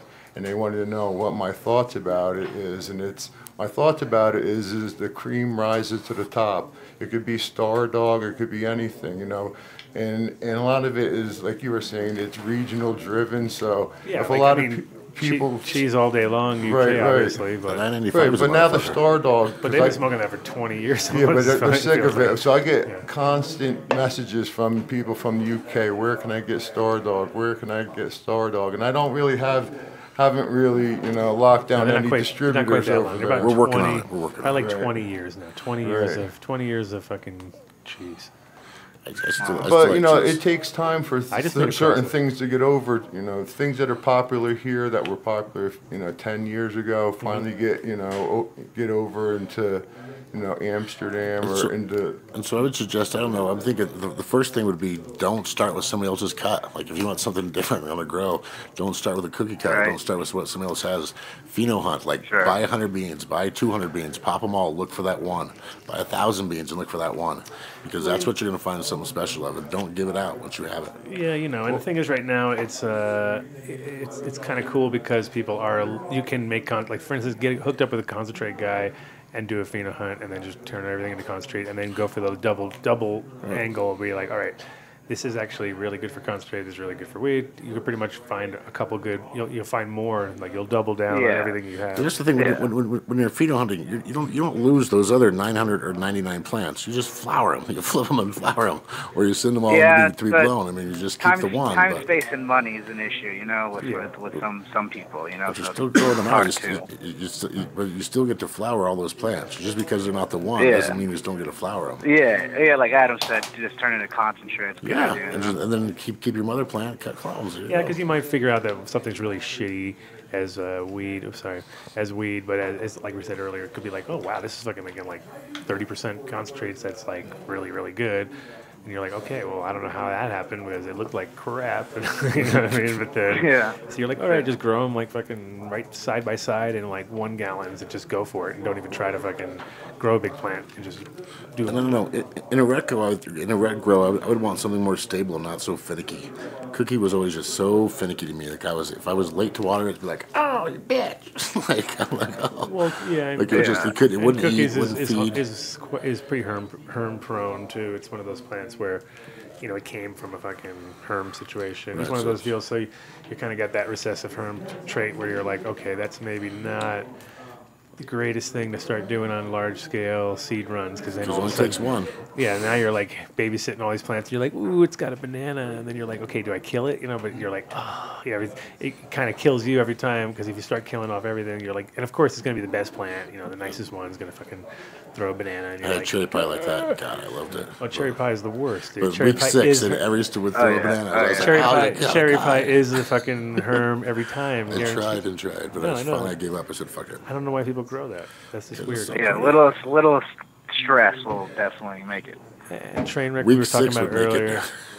Week 6, yeah, just the clock itself. Just the clock itself. I'd have the other with tweezers like, I can get them all. Fuck no. But your next best thing is going to be found in the seed. So I think Exotic's a good brand. Just keep popping seeds, you're going to eventually find something. Yeah, but there's a lot of good brewers out there. Exotic definitely has been nailing it. I think he's got 23 cups in the last 3 years. So that guy's nailing it. He's about to come out with a new cross, the new miniature cross. Guys that we wanted to have on the show, the Swamp Boys, they got some good gear. Definitely. Well, you're always out of stock, too, when I go to the website. So. Yeah, you fucking bastard. Me? Like, yeah, you. I don't have a website. Man. I don't have a website. Seats here now? Yeah. Always out of stock with everything. I'm like, oh, my God. On what stuff?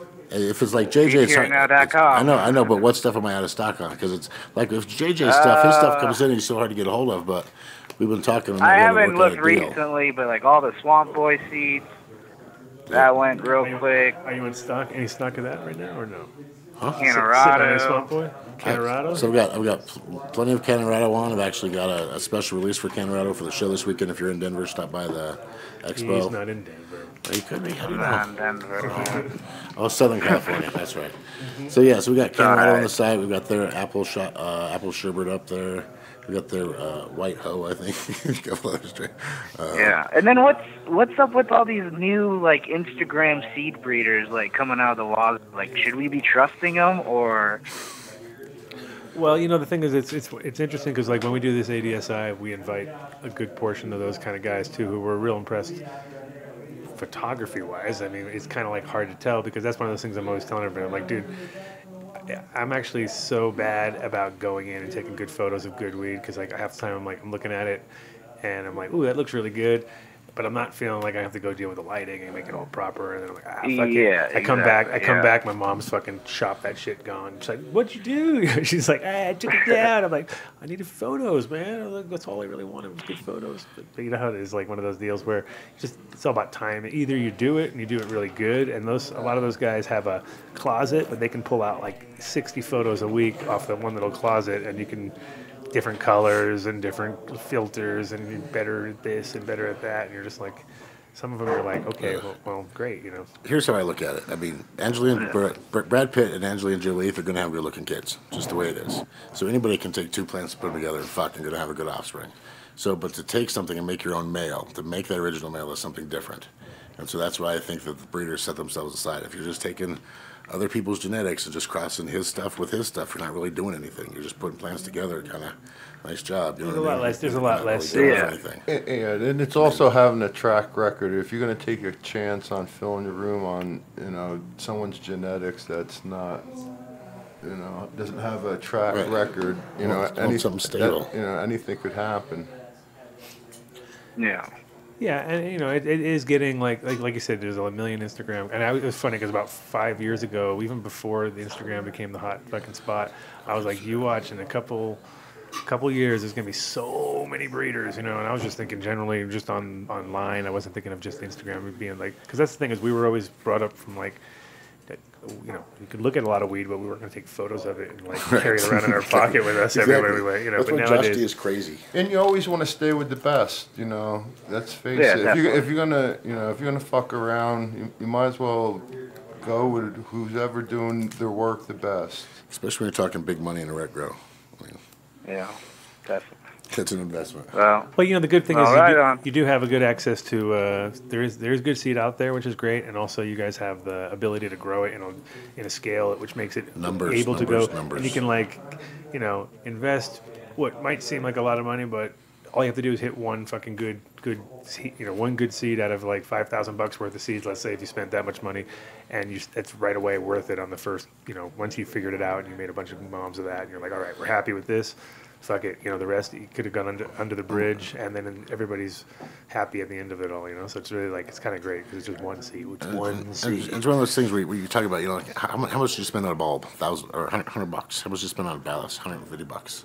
Like we're talking about the genetics you're going to start your company. You're talking about like a perpetual money tree. You know what I mean? Like where everything you're going to go. So that's where it all starts. It's literally like the difference between success and failure, right? Because at the end of the day, how many times have you pulled down a crop and you're like, you grew maybe one plant that you weren't, and later you looked at that one plant and you're like, fuck, man, I wish I had the whole room of it. Just that plant, not that other plant that I grew, because I grew the other one. Fuck all those cookies. You know what I mean? And just like, I did the same amount of work. It would have been just, even if it was the same weight, you just want that better weed, obviously, So I kind of feel like you just got to find the one, and then you got to like. Yeah, but what's the worst is when you find the one and then you don't have it backed up, and you're trying to get it re-veg, and then you're. Oh yeah, you definitely want to be. You got. That's the whole thing too. Is like you got to make sure you have a good team.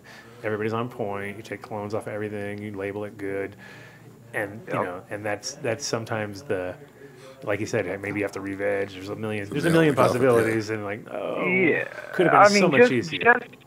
Just the one pheno you like, cloning it and then momming it out, and then trying to get a tray of it takes like half a year, right? Well, it does takes a while because the real key to the whole thing too is like when you grow from seed, you got one result there, right? Then you do the next round from clone, same plant, can be slightly different. I mean, there's sometimes there'd be like it was such a killer plant. Now look at it, it's like kind of a piece of a nice plant. The best way to do it is you grow the seed, you get a clone, and then you grow that clone out. Yeah. That's the one you want to try. That's what you want to eat, but not everyone has the space to do that. It's just weird because a lot of times if you flower that first one off, and the first one's obviously the best hormonally and all that, it has a taproot. It's kind of like the special one. If you can keep that, for the first couple of years at least, and then that'll be the queen. You know what I mean? But then at the same time, everything you take off of that is different than that. You know what I mean? So it's kind of like that's why. I'll do seed ones outdoors because that's way better. That's like outdoor. You don't want to grow clones outdoors if you can't. Grow seed is way more productive, and the plants are cheaper.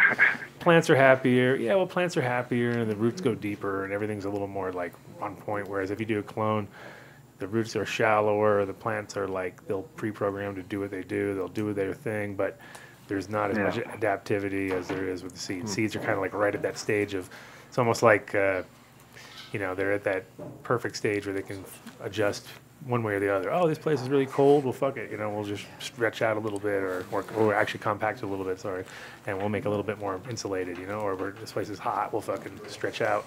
Clones are more like they do their thing, you know, they might do a little bit of difference, but for the most part, they're...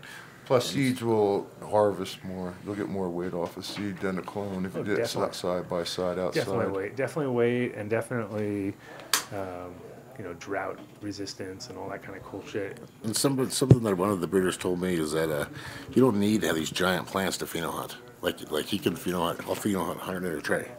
Just cut the bottoms up, look for the tops, because he's just looking for the plant. I mean, everything else is just going to flip and flower over. So you don't have to have these giant rooms of pheno hunting. You can do a bunch in a tray. What's he? He's doing them at what stage? This tall. Flowered out at that tall? Flip them. Screw them at the bottoms, just lollipopping them up, and just watching all the tops. Looking for the one.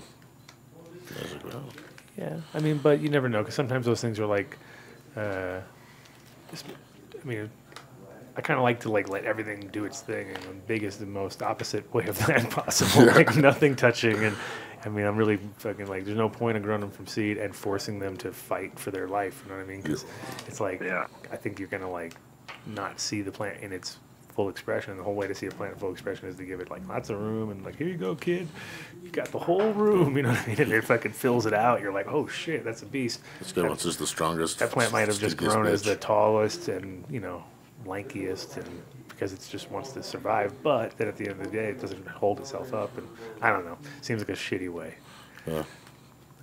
Who is that? not gonna mention it that way. Not gonna mention that one. More shitty grow techniques. No. Cool. So yeah, all right, well thanks man, I appreciate all the advice, definitely big help. 100%, thanks for calling in. Good luck. All right, thanks. See, the answer's sitting on the couch. How easy was that? Normally it'd be like, well, check out this website. Now it's like, there's the guy who doesn't have he's never in stock. I don't have to fucking answer that call. Yeah, never in stock. That's what they're known. Hey, come on, what's up, Mr. 2? So I'm working on that. I'm working on keeping more gear in stock. It's just we've got a good customer base and they're buying stuff, but I'm trying to lock down some stuff with the guys that I know are on the menu more often, so keep those guys in stock. That's one thing. It's one of the biggest complaints we have about JJ is about Top Dog Seeds is that sold out. Yeah, we can't keep it up. Oh man, you're that guy. When are you gonna get more from that guy? I'm like, I don't know. He's hard to get hold of. Let's call Chris to Indo Expo. Yeah. He's got a bunch of people coming this year. Capulator's supposed to be there tomorrow. Who? Capulator. The Mac. Oh yeah. They cut the Mac, allow the Mac. You're not supposed to sell the Mac because you got a strain. Released it in seed. He says you can't sell it. Really? And I believe the Mac is lineage down the line. It's a Starfighter offspring. I believe he got one of the 6 packs that Mike, one of the same packs that Mike got. They're different, obviously, but really, yeah. Wow. So legend of the 6 packs. But Obsolete seems to know him and seems to be friends with him. It seems to be doing good work and doesn't seem to be kind of like a big greedy dick. You kind of, you donated a pack and it got like 16 grand it sold for an auction. So that was pretty cool. But yeah, that's just the rule of the Mac. You're not supposed to sell the Mac. Really? If you're lucky enough to have it, you're supposed to be smart enough to fucking keep it. Don't sell it. Don't give it away. Can't breed with it. Yeah, don't give it away. Don't sell it. Yeah, but. So that's a big mac and cheese. I smoked it. It's nice. Oh, have you? I haven't smoked it. I just know that's nice. It's no mac and cheese crosses yet.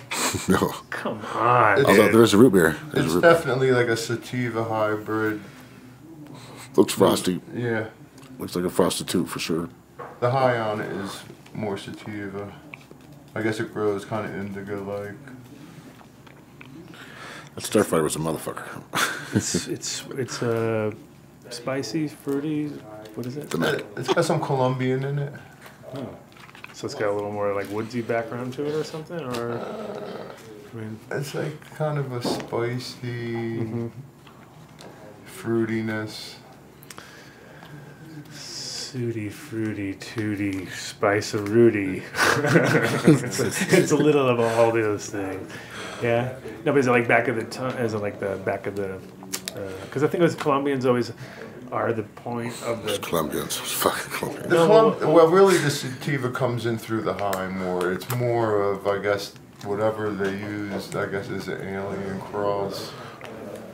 Some of Neville's stuff was some of that, and it had like there was some Colombian old school stuff that was just like real woodsy in the background, but it was nice, and that was part of this haze. So Neville based most of his gear off the NL5 lines, or the NL lines. He got juiced up at a certain point with those, I think. He came here and took them. There was a lot of crossing going on. There was a lot of hands crossing around. I mean, he basically kind of clued in on that whole Pacific Northwest. Yeah, Pacific Northwest kind of vibe, and kind of picked up all those strains from the hash plant, and then the hash plant and all those, and then kind of like that was the big change, I think. Took that back as his breeding stock.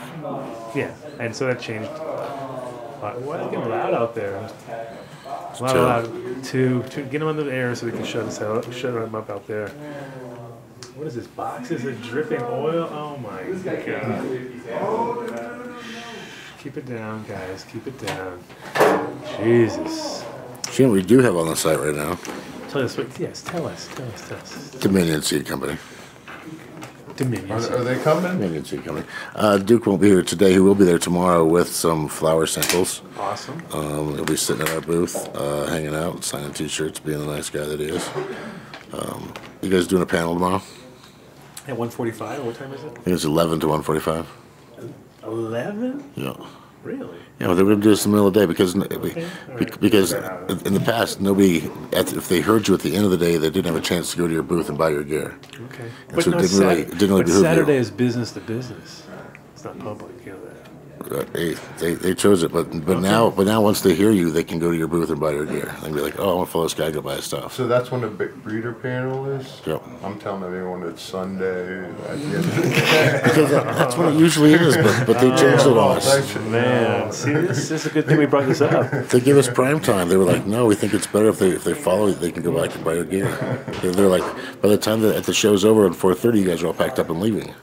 So they can't buy anything. I guess that was a complaint, So I think, I thought it was at 1:30, but 11 to 1? That's 2 hours. 11 to 1? Let me pull up my text here. Shit. Let me pull it up. No one's going to show up. They can't show up. No, it's over. Oh, yeah, it's getting cray-cray out there. This has turned in from a breeder's bash into, like, the proper Saturday, Indo 11:15 to 1. 11:15 to 1. Damn. Let me see. We better hurry up and come up with a plan, Stan. Yep. You're the moderator. Who the fuck's on our panel then? Obviously, JJ. Anybody? Well, yeah, Chrome and Cornbread won't. Cornbread might, but Cornbread's on? maybe. Might. Most likely not. He's also kind of not with the public. Oh, come on. Ethos has his own time, so. Of course he does. We've got him speaking on himself with himself. So it'll be you, Micah. Exotic will be there. Okay, so we got Grumpy Mike. Odie? We got Grumpy Mike and Paranoid Ricky. Odie. Oh, no, I don't think Odie's not here. I don't think Odie and Sonny are I here. know Odie, are they though? No. Sonny? No, it's Sonny or Odie, huh? They're not coming. Rick's here. Wow. I asked Kevin if he's going to be down in Colorado, but I had heard that your buddy Matt Wright was in town. Was he in town? Really, I have no clue. He was coming. He was coming. I heard it. Indo Expo. I don't know. This weekend I hadn't heard. Maybe it was. Maybe. I don't know. You never know. Yeah, I don't know. We It don't would talk be to a him good often. show to come to, you know. It's like I was saying earlier. It's not the biggest number wise, but it's definitely quality, and it's kind of like the right time. It's kind of like how Kind of like how Emerald Cup is the right time of for year California. and the right time Right. of thing where you're kind of like, okay, right now nothing's really going down yet. It's about to go down, so this is the best time to sell some seeds and get people to fucking like, okay, hey, you know what? In a month from now, you're gonna be all bummed out when you don't have fucking seeds, and they're like, oh shit, yeah. Whereas if And you it's get a them great show. you get them at like Yeah, it November, or you get great. I got them in November, and I got to wait until whenever. And Yep. you get lost in your fucking. wherever. You guys are just not getting paid. Everybody's getting cropped out. So you got the other Are money. you having the after party? On which one, Sunday? Yeah, there's a No, party. or Saturday? Or is it Sunday? You're having an Sunday. after party with at the titty place. No, it's tonight. It's tonight. It's a pre-party. I thought they had an after That's party a- for this. it's a Tomorrow pre-party. there's Oh. tomorrow there's the extract games going on here, so that and I was gonna call Oh, right. Tony. I was gonna have him call in maybe in a minute too. So if So that's Big gonna Tony? no Tony, Fucking Big Tony. Jason I should say. Oh. From Extract Games, and so they're doing a thing here tomorrow night, and then on Sunday there's reggae on the roof from 4:20 till 7:10, and then there's a comedy show going on up there. So it's kind of, and you can smoke, you can hang out and chill out, watch the sunset, get out of that show early. Miss my 5 o'clock. I'm doing the last fucking bullshit And panel Sunday? things. Yeah. See? So good thing it wasn't on Sunday. Yeah, well, I would have been. We've been fucked. There would have been a huge. Double booked. Oh my God! Right in the same building. How are we going to figure this out? It would have been impossible. But it's still been trying to work it out. Chris would be everybody was scratching their head. How is he going to be in 2 rooms at the same time? This guy.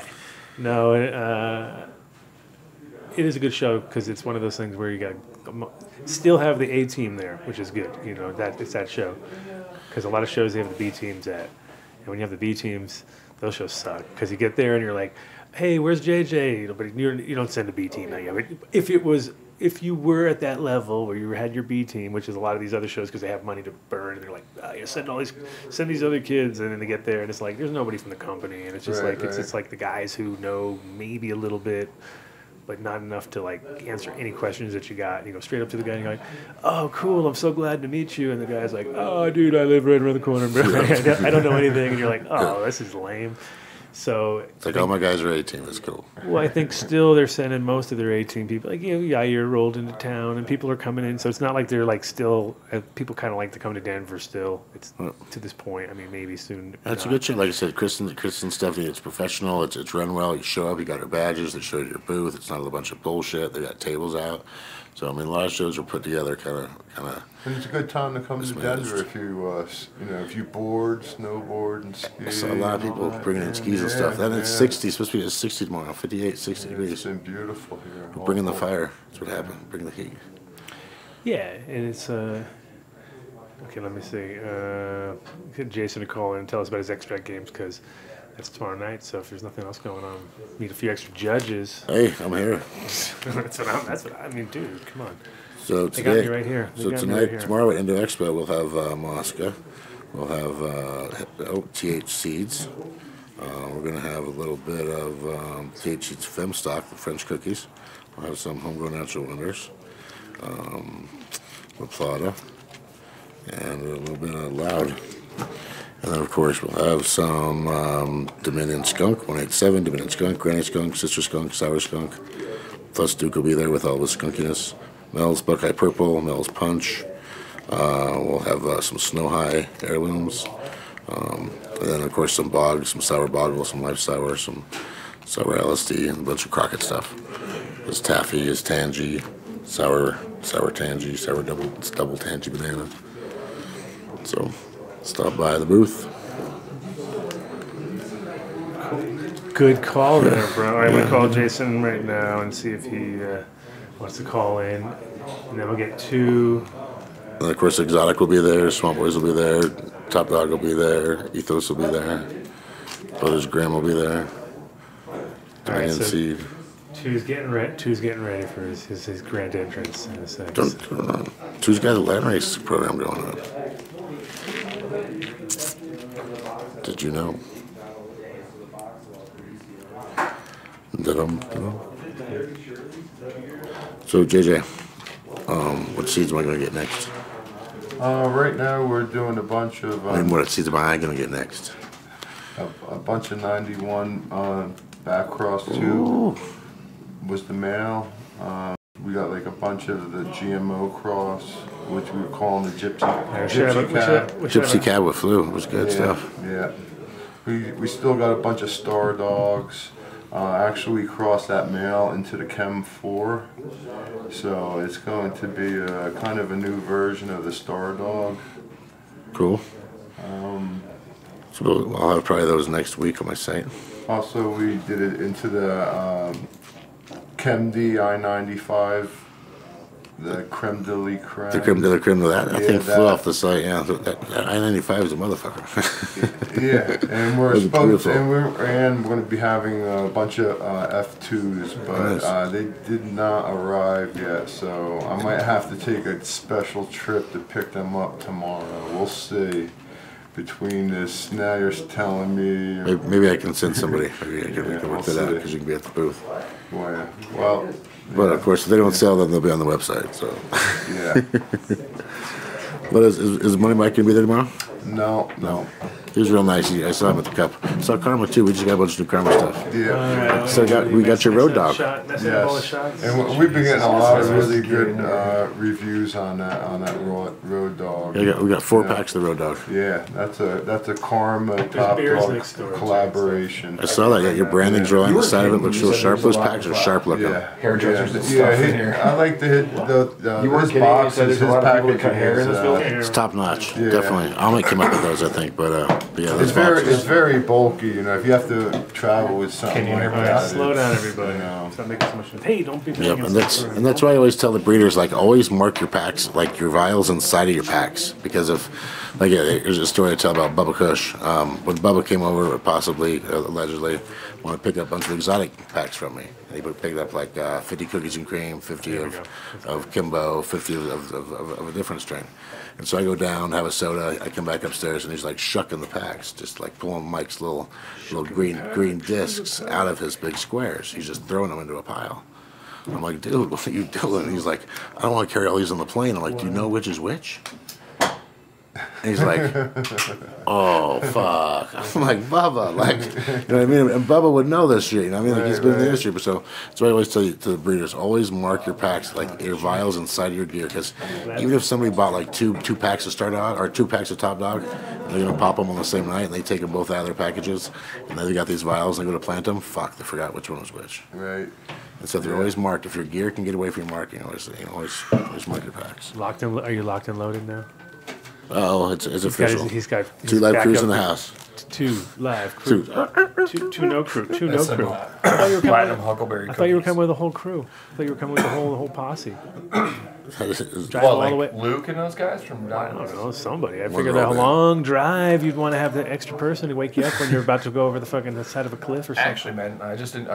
All I do when I drive up here is listen to that Joe Where's Rogan. Ian? Where's Ian? Where's your trusty He's on sidekick? he is going on a vacation, and Doug. What? There's no vacations. No Yeah, fucking he's on vacation. vacation. Anybody who goes on vacation breaks the code right there. That's the code breaker. They work hard. Somebody's working harder. So you're gonna be there. So you're gonna be That's there. the problem. So is he on the panel too, right? Or no? It's up to you. I don't It could know. be.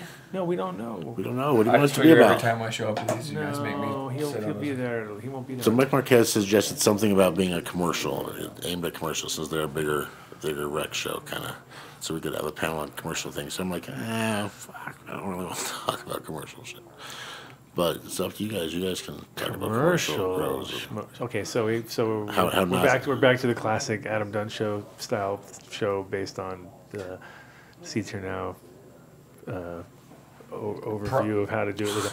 Okay, now you be there at the wrong time and Don't have a subject. Okay. Exactly. I feel always like it's like a game show or something like that where you're like, all right, make up a subject now. I feel confident I can do that. And they're You got great. 60 seconds. I know. Two They're guys on the standing fly. ovations. They have standing ovations. Yep, it's all the truth. Yeah, It's the from truth. the hip. Yeah, the truth. Yep. It's not much of Well, we had Rick on that pre-canned one shit. time. That was fun. Oh God. We should have Rick on this time. He can. You want him? You want Rick? You want Rick on? Commercial No, breaks? Should we have the? Should we have just that? Rick and two. Rick and two. One. Yep. Finally. Feminized stock. Feminized. This is Ron Jeremy Northern versus Lemon Cinderella Haze 99. times Afghan number one. Afghan what? Northern Lemon Haze, Afghan number one. Ron Jeremy versus Okay, Cindy 99. Huh? Ron Jeremy versus Cindy 99. All right, this is gonna be Jason calling in about the extra games. I think. Let's see. Booyah, booyah. Okay. Yo, is that Jason V? Just Hey, Adam, how you doing, brother? Good, bro. How's it? I guess you're in planning mode, lemon. or you're in Yeah, no production. doubt. Production. Yeah. You're Getting deep, the, you're deep in there. Getting the badges and all the final little touches on it. Of course, that's when the million things kind of come together at once. You're like, oh yeah, tie the knot. Yeah, I've been there. I've been there a couple times, and it's it's always the same. Like you kind of like you never realize it's happening until it's happening, and then when it's happening, you're like, holy shit!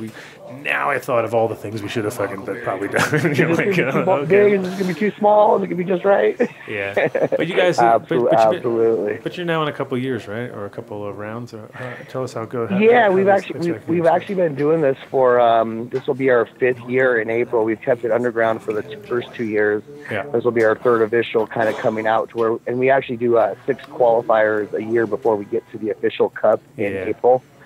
So Extract Games is just one of the 6 qualifiers. We start in October with like Pottoberfest, and then go to Thanksgiving in November. Then we go to Bud Tender's Ball and Christmas, and then we go over to Extract Games and Dab and Times and March Dabness, and then we have the cup. But this lets us kind of really weed out all of the strains, and people and companies, and make sure we have a real connoisseur cup with me. Yeah, no, that's great. That's an awesome format too, just because you get you get those kinks out along the way, and then when you finally do your final thing, it's all smooth. Plus, you can overlap all those like you're saying before, like when you get jars and stickers and crap like that. It's like a lot of times once you've done it, like the first couple times, you buy the wrong stickers, you buy the wrong jars, you buy the wrong it's like it's catastrophe, and you end up like going like, fuck, I just spent more on one stupid thing that I fucked up on than I could. Like if I just planned it and called the right guy, went to Uline like a week earlier, I would have been able to fucking get that shit for a quarter the price or whatever. You're like, exactly. Like there goes That's why I like this show that kind of never ends and keeps continuing, because before you'd put all this stuff into like a whole 6 months of your life and then it's over. So at least this, if you do hit a foul ball, you still have another chance to hit another pitch, which is cool. So. No, that's totally cool. We got on the phone. Oh yeah, sorry, we got a question of who's on the phone. So we got Jason with a Y, which is always easy to find you at least. Always like, oh, Jason. Yeah, exactly. Who's running the? And you've been running from the beginning, the Extract Games. Yeah, we started Extract Games in Aspen that was 5 years ago that we started in Aspen, and it was a little bit more underground, and that's what started our whole Dave's house parties and such, because you can't do the consumption in the public, so we do our topical events in the public, and then we rent a really nice, private mansion or penthouse and do our private, judging events there. So gotcha. That's kind of what got it all started. Did you grow up there, or you just kind of like ended up there?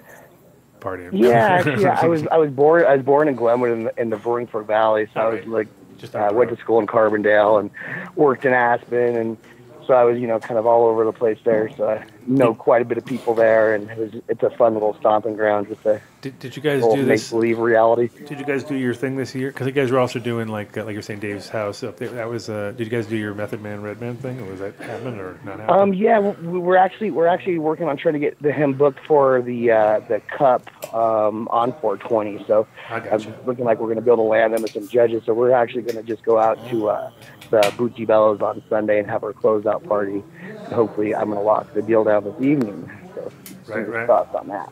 Sounds good. And so, how many entries you got in the Extract? This are the finals. I say not in all of them, but in just this one. Yeah. So the ones that make it, we get quite a bit. But we want to make sure that all the entries that we put out, we actually make sure are of connoisseur level. So we right now we're at, I think, 12 or 13 different concentrates that made it in, and we're at about, I think, 8 different flowers. Did you just So see we're a still two? hoping to. What's that? What's that? Did you just see a 2 concentrates or what kind? Is it a full category? Oh, yeah. Are your concentrates just all? I do all Live types, resin, or fresh you frozen? have different categories? Yeah, most definitely. We have BHO, CO2, ice ash, kind of just a little bit of everything. We have a CBD, we have a flower category, Cool. edibles, topicals. Nice. Really, pretty much, if you have a product that's worthy of being in the connoisseur cup, we really would like to, be able to make, get it into one of these qualifiers and make sure that it's worthy to be in the cup. And then this is all about kind of getting it placed in April. Two just wants to So give all the everybody ones that are beard oil worthy. and tell him it's dab. That's his big trick these days. Exactly. You do that. So, got the Tide Pods. Yeah, Tide Pod. I'm entering Tide Pods. That's what I'm doing. Oh, yeah, but CBD Tide Pods. CBD Tide Yeah, Pods. that's what I'm working on. Yeah, we're doing that. They're going to be huge. I saw those. Huge. So, Absolutely. So the thing that you're doing tomorrow, I mean, that's the thing. That's the reason why I said, call in, talk about whatever you want, because I never know, because of the way the fucking Colorado rules and things are. Is this a public event or a private event, or is it already sold out, or what's the deal with it, kind of in that sense? So the way we do this, it will be a private judging event. Mm-hmm. We have a general admission open to the public on the rooftop. Yeah. We have Forward Momentum Productions. It's going to be put on one heck of a show. So why we do it is that we have through our website. If you actually sign up to be a member of our website, that's where you get the judging passes. Cool. And what's that website? That's a www.canacup.club. And then that'll get you also connected for all those qualifiers and stuff like that. Yeah, absolutely. And what we do is like a $50 entry fee to enter. And that's unlimited entries, so you can enter as many entries as you want for that $50. We have a $42 judging pass, which will let you go through all the different entries. And then there's also like a $14.20 general admission where you can just go through and you're a judge, but it's only on visual and stuff. Right. Well, and the good thing is you get to at least you rub shoulders with people who probably are very very well, kind, it's kind cool to the souls. Be like you're not allowed to smoke any of that. I swear to God. Exactly. My cousin, when he was a kid, he thought that the weed smell was actually the kind person meant that good people had a scent and that was smelled like weed.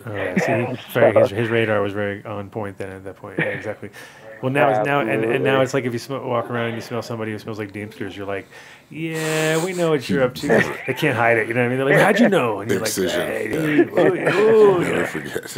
Exactly. That's the new smell. That's exactly. That's the new you're in the Metlo now too, right? You're over in what, Suite 401 now? Speaking of we are Deemsters. right now. Actually, we're in 409 right now doing a show because still haven't got internet in 401. So that's where we are based, is in 401. Right? Exactly. Oh, awesome. But we travel throughout the building. So it's it's definitely the new here, I'd say, and that's kind of the idea. Why it's been around. It's one of those places. Used to be the seediest hotel in fucking town. So people who know, hookers. This was definitely dead hookers all around this place, like thrown from the balconies, random times at night, trash cans and shit like that. That was happening all day. Mello, that's such a cool name. I'm like, yeah, he plays Scrabble. Exactly. Sounds like a crack hotel.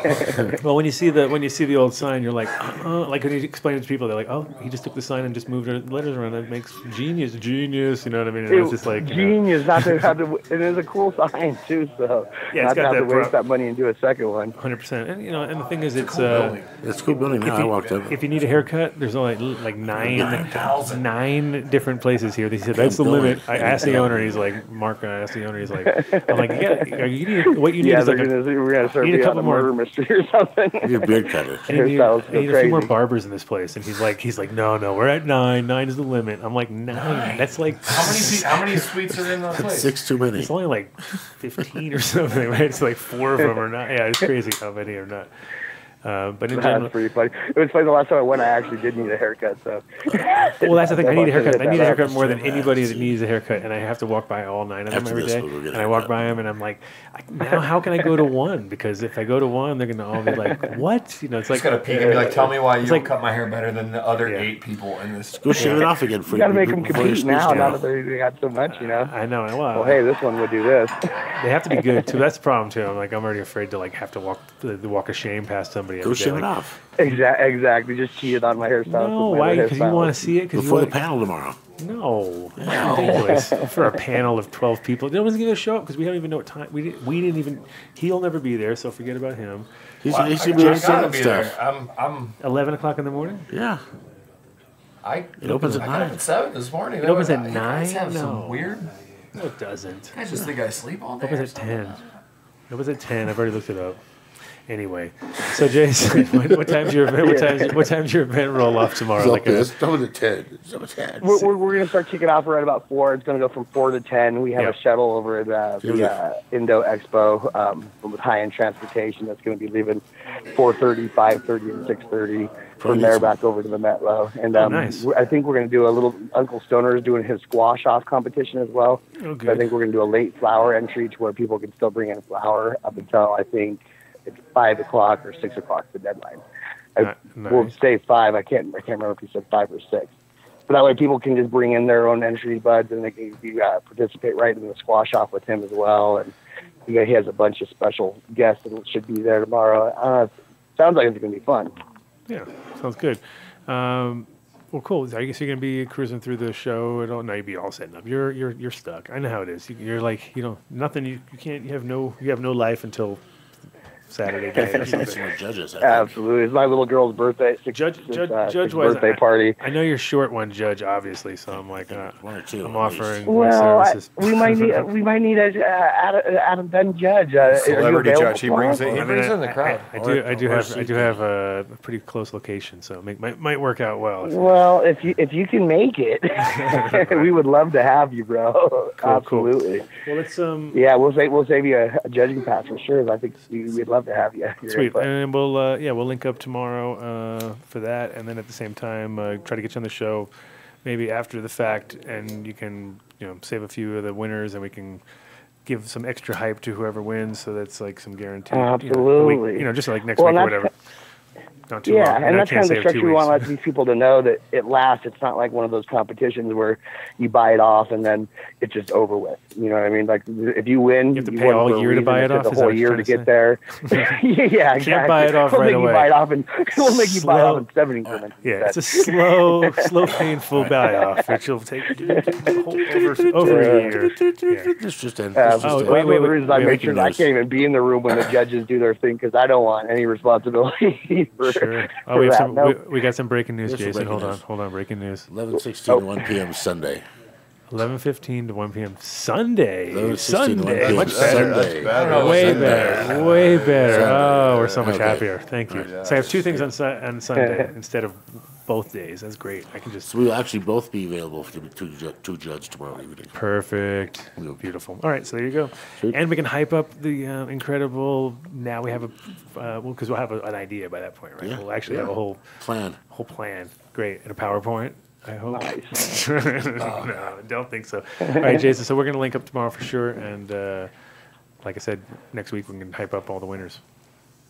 Absolutely, bro. Hey, I really appreciate it. And all the word you can help me get out, I really appreciate it. And we'll see you tomorrow and have some fun. All right, Dan. What's this? Lemon G. Peace. Nice. The 2 hour. That was it. I thought okay. Now we have you for the last. That's so perfect. Sweet. Let's talk. Talk about your talk about all your Hempin land races. Hempin ain't easy swag. Land races. Oh yeah, both of those. Hempin ain't easy is our new motto. That's pretty good. You like that? You know what? I stole that too. I stole that and then gave it to you. Because you know who did that was Stanky Danky. It was a clothing line out of California that was kind of like loosely based with the Black Flies guys, like they were friends of them or something. And they had these black and white T-shirts, and one of them said, "Hempin ain't easy." And I used to wear it. I wore that thing till like it fell off my body because it was one of those deals where it was just like, "Yeah, this is me, bro. Every day, fucking Hempin. No, it ain't easy. It ain't easy." We've been trying to. I was trying to throw around names, and finally I'm like, "What else can we put Hempin?" Like, hey, Hempin. That's not a bad name. Now there's a whole new brand of people. They're the hemp necks. There's no more rednecks. There's the hemp necks. So there's a whole new breed of those too. Hemp necks. You're like a hemp neck with your fucking you not now, but normally with your overalls. My record crate, you gotta no, dig your it. overalls that you normally wear. That's what I brought them. Don't worry. Yeah, of course. Yeah. You wear well for tomorrow to wear it on the fucking on the panel or for Sunday. Yeah, they gotta wear them on the panel. It's Sunday. a pro look. Sunday. You gotta have the straw hat. You trying to be? I actually have a straw hat. I didn't bring it, but he's trying to like take over Adam Jacques' fucking spot. No, He's like, I'm the Colorado version. Yeah. But yeah, man, we got a bunch of stuff. We finally got labels. It's only been years. Remember when I first came on? I'm like, look, we got stuff. Yeah, no, it's interesting. I mean, the whole thing is the show. That's one good thing about this whole Indo Expo is that it's becoming more hemp focused than other shows, which a lot of shows just forget about all that stuff and it gets kind of lost in there. If there's like 1 or 2 or 3 or 5 companies, they got like I don't know, like at least 40 or something like that are just hemp. You know, hemp, industrial hemp, fucking seeds. People trying. I don't know if I trust any of them, but as far as seeds go and stuff like that. But in general, at least they're trying. I'm like, okay, people are trying. Oh yeah, we're breeding 0%. Yeah, we got 0% 0% THC. No, not even available to the plant. Doesn't make it to 20+% CBD. Actually, You do. yeah. I know you do, but other people we're don't. gonna. Other people make that claim and they don't have it. Well, I mean, I couldn't have done it without the Oregon guys, man. Like Adam Jacques, he took our gear and flipped it until he found a non-detectable in my gear. So. Off the line, Jason, I think, right? Okay, later, Jason. Good luck. And it's Jason with a Y, by the way. Sorry. You know, that's the way, you know, that's why I can find him on my fucking thing. I'm like, oh, my God. Jay. So, I remember Sarah. Tell me. Came to the, so she started working on some other stuff. Because, you know me, I'm not going to end up making some sexy body scrub. But, Go on. especially named after my mom. Oh. You named it after your own mom? Dirty Shirley. Dirty Shirley Sexy Body Scrub. Yeah. Well, she was originally Shirley Temple. That's what who she was named after. So I was like, you know, and Bert helped me out with that. He could call one day. He's like, you should call Shirley. And I'm like, well, that's a pretty good idea. It's my mom. So then now we got the Dirty Shirley line. So she's got. You told your mom that? I've not called her on that. Look, we named it after you. Well, she knows that we named the pod after, or the CBD, the strain after. You just put your finger over the dirty part. And just she hasn't gotten to the dirty part yet. yet. Hold it, take the photo. Look, it's the Shirley scrub. Yeah, right. But So, trying to deal with what do you call them, merchant account guys? Like people are scared of the word hemp. Yeah, they don't like that. They're just freaking No, out. it's not good to have the word hemp in your name if you want to have anything. And I'm not willing Change the name of your whatever your like TSK. That's good. Yeah, TSK Yeah, works. Shit works. Yeah. Way better, way better. Yeah. The sound company. Yeah. But yeah, so Sarah's been cranking some stuff out. We have bodies. Okay, so tell us how this body scrub. Okay, you want a sensual bath there? Yeah, I do. 100%. I want some Dirty Shirley Sexy Body Scrub. Oh, man, he's already. This is just regular bath. I just imagine salts. your mother now when Yeah, you say Dirty bath Shirley. salts? So I don't know if it's going to work. Not the kind you snort though. I mean, I guess you could. If people are eating Tide, you could probably snort the shit out of that. But no, I think that's 2 baths. So you take. Is this Battle of the Bath Salts? Is that what's going down now? Yeah. That's a scrub. So you can stand in the shower and use that. And then this feel it coming. I can feel it coming. And after I get done scrubbing, then I go do a little soaking. Well, I would soak and then scrub in. I mean, you could do. Yeah. Right. I didn't. Actually, no. I was going to say I didn't catch you for a bath guy, but actually I do. Yeah, we'll see. You take a lot of baths. So this particular product here, right? This says. There you go. They might be. Could you drain it and fill it though? Why not? Who cares? This says full spectrum. What do you know the ratio is? Yeah, actually, that specific oil that we use is about 55% CBD with a 2% THC, and then the rest of it's full spectrum. So it's just. Okay. But no, hold on. So now once we dilute it, it gets down to 0.002%. THC in that whole bottle, so it's way under. Oh, so it's diluted already in this bottle down to less than. Yeah, so that's actually in hemp oil. So it's hemp, yeah. The extract, the 55 to, and there's 50. I use 50 grams in each bottle, so there's literally 1,600 milligrams of oil in that bottle, and then the rest is hemp oil. Right. And it works. People are liking it.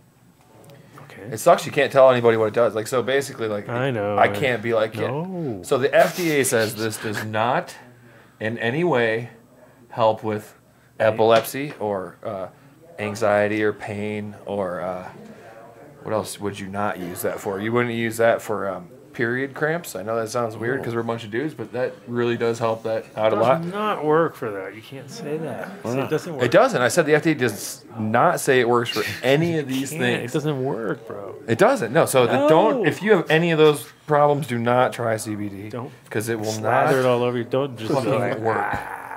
I saw it work on Facebook. Off the rails. It's impossible. What? It doesn't work. It doesn't work. No, according to the FDA, none of that works in any way whatsoever. No, So it's don't not try it class if you have one. any of those problems.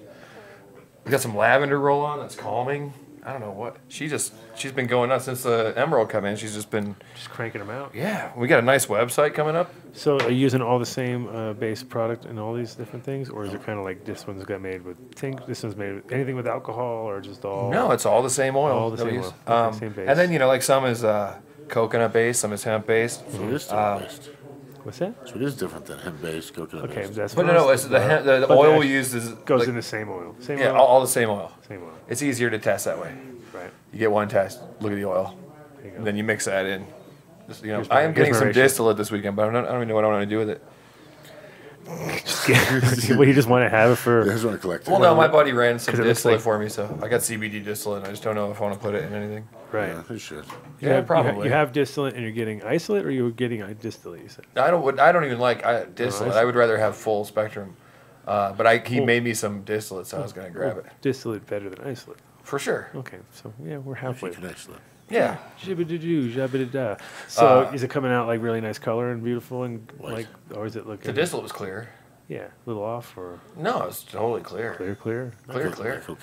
And it started crystallizing up in 3 minutes after he took the Did thing you get all, off. did you get all sweaty? Were you all sweaty? I know you. I didn't see it. I haven't seen You it were yet. sweaty. Listen, if I you gotta saw come that up to shit the. crystallizing in front of you, you would I be do like, like that kind of thing. You'd be just all twitching. Did and you know shit. there's a world shortage on menthol crystals of all weird things? I wish I wouldn't have bought all that Bitcoin. I wish I would have bought menthol crystals about a year ago. I'd be up 300% without a doubt. Like it was like $12.50. I bought pounds, and now they're like $36, $40. Like damn, should have bought menthol. Like for real. Like of all the dumbass things to invest in. So speaking of which, did you know 50 Cent is now a millionaire again? Well, that's Why? good. He wasn't for a while. Cryptocurrencies he invested in. Because he allowed, one of the CDs he allowed to be bought with Bitcoin like 6 or 7 years ago, and completely forgot about it, spaced it. And he's been broke, doesn't have any money, and then all of a sudden he was like, hey, I think I had invested in that, pulls it up his account thingy, $8 million. Because it was like way Whoever back. bought that for him is probably he's gonna. Well, it was cheap way back then, you know what I mean? Like in 2007, Yeah. 7 years ago when a CD came out. But brilliant. We actually take Bitcoin now, by the way, so. Speaking of which, I think we do too. Actually, how many years behind are you?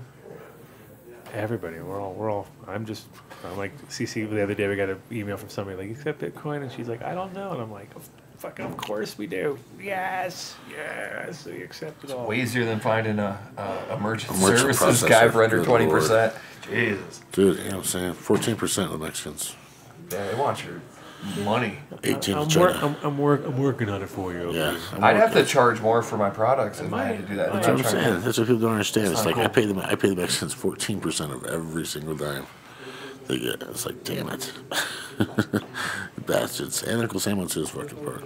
Can't you do more international sales with Bitcoin? Oh yeah, totally. And because Bitcoin's just blockchain, it's not traceable. It's not. There's no trail, so to say, to where. Well, Bitcoin's about to be traceable because it went public, right? Isn't that how that worked? I don't know. Well, I mean, most people are buying it through the freaking front door now anyway. Most people aren't getting all paranoid and doing it because they're like, fuck it, just buy it. Through your Yeah, most phone, people will through probably your- haven't even It's all got- connected to your.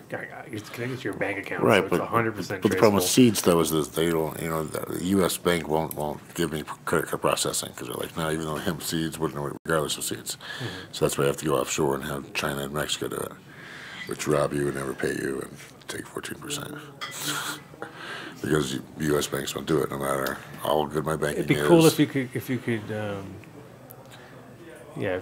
Well, if you're taking Bitcoin, I mean, it'd be dope if you can just. Bitcoin could be anywhere, but Visa, MasterCard, which is 75 to 80% of sales, because it's easy. Click the button, buy it. Yeah, so we were like, I've been looking at other CBD companies, and they're like, yeah, so all you got to do is make your order and then call us, and we'll go ahead and take your credit card number over the phone. Or You can send in checks and money orders. I'm like, I don't want to do that. Like that just seems like, hi, welcome to the web. Now please send us a check. Still you know, like we're supposed to be in the, you know. Hassle. That's why we actually give a 15% discount if you send in check and money orders because it's from paying China, so I might as well pay you guys back that. Actually, that's pretty cool. Yep.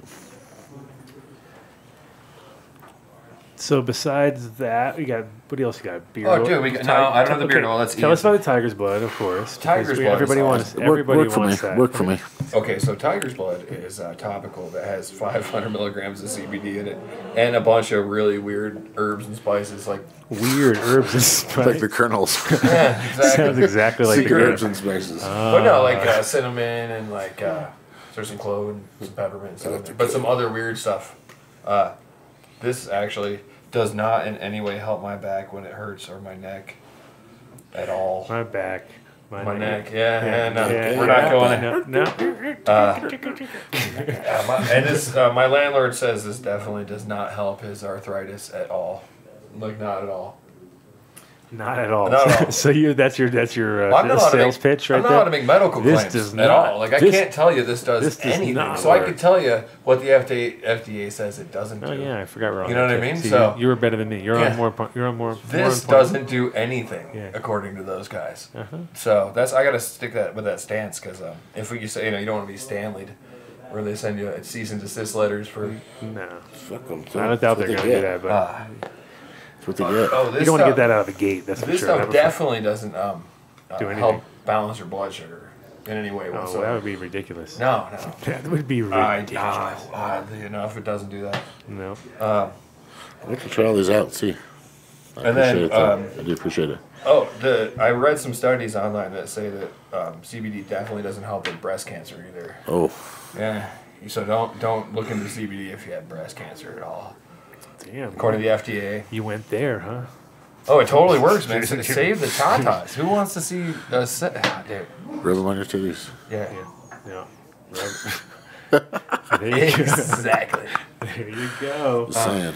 Yeah. Suggested by Is that what I was going to say on the back? Is that what I was going to say? Rub it on your titties. Yeah, because we're trying to reach that's the market we're going for. Oh my God, dude! That's it. We're gonna get like. I think MTI is gonna try to come at us. Oh, there he is. See? So we're doing Scott. Field the table. We're calling it. Lemon skunk in the house. Who's lemon skunk? Lemon skunk in the house. Lemon Hoko. I've seen him in a long time. Oh, Chucky in the house. He can have my place. What? No, your name's on the fucking thing. Oh, it is. Damn it. James is jumping up. James is going to jump up. James is jumping up because he gets antsy and pants. You should go to Floyd's across the street and see if you get a haircut. I'm telling you. Why do you have to go across the street to get a haircut? You just go downstairs. Or next door. Because he wants to go, wow. He's like, Mr. Wow. Yeah, you can't go to here. This is all classy. Classy spots.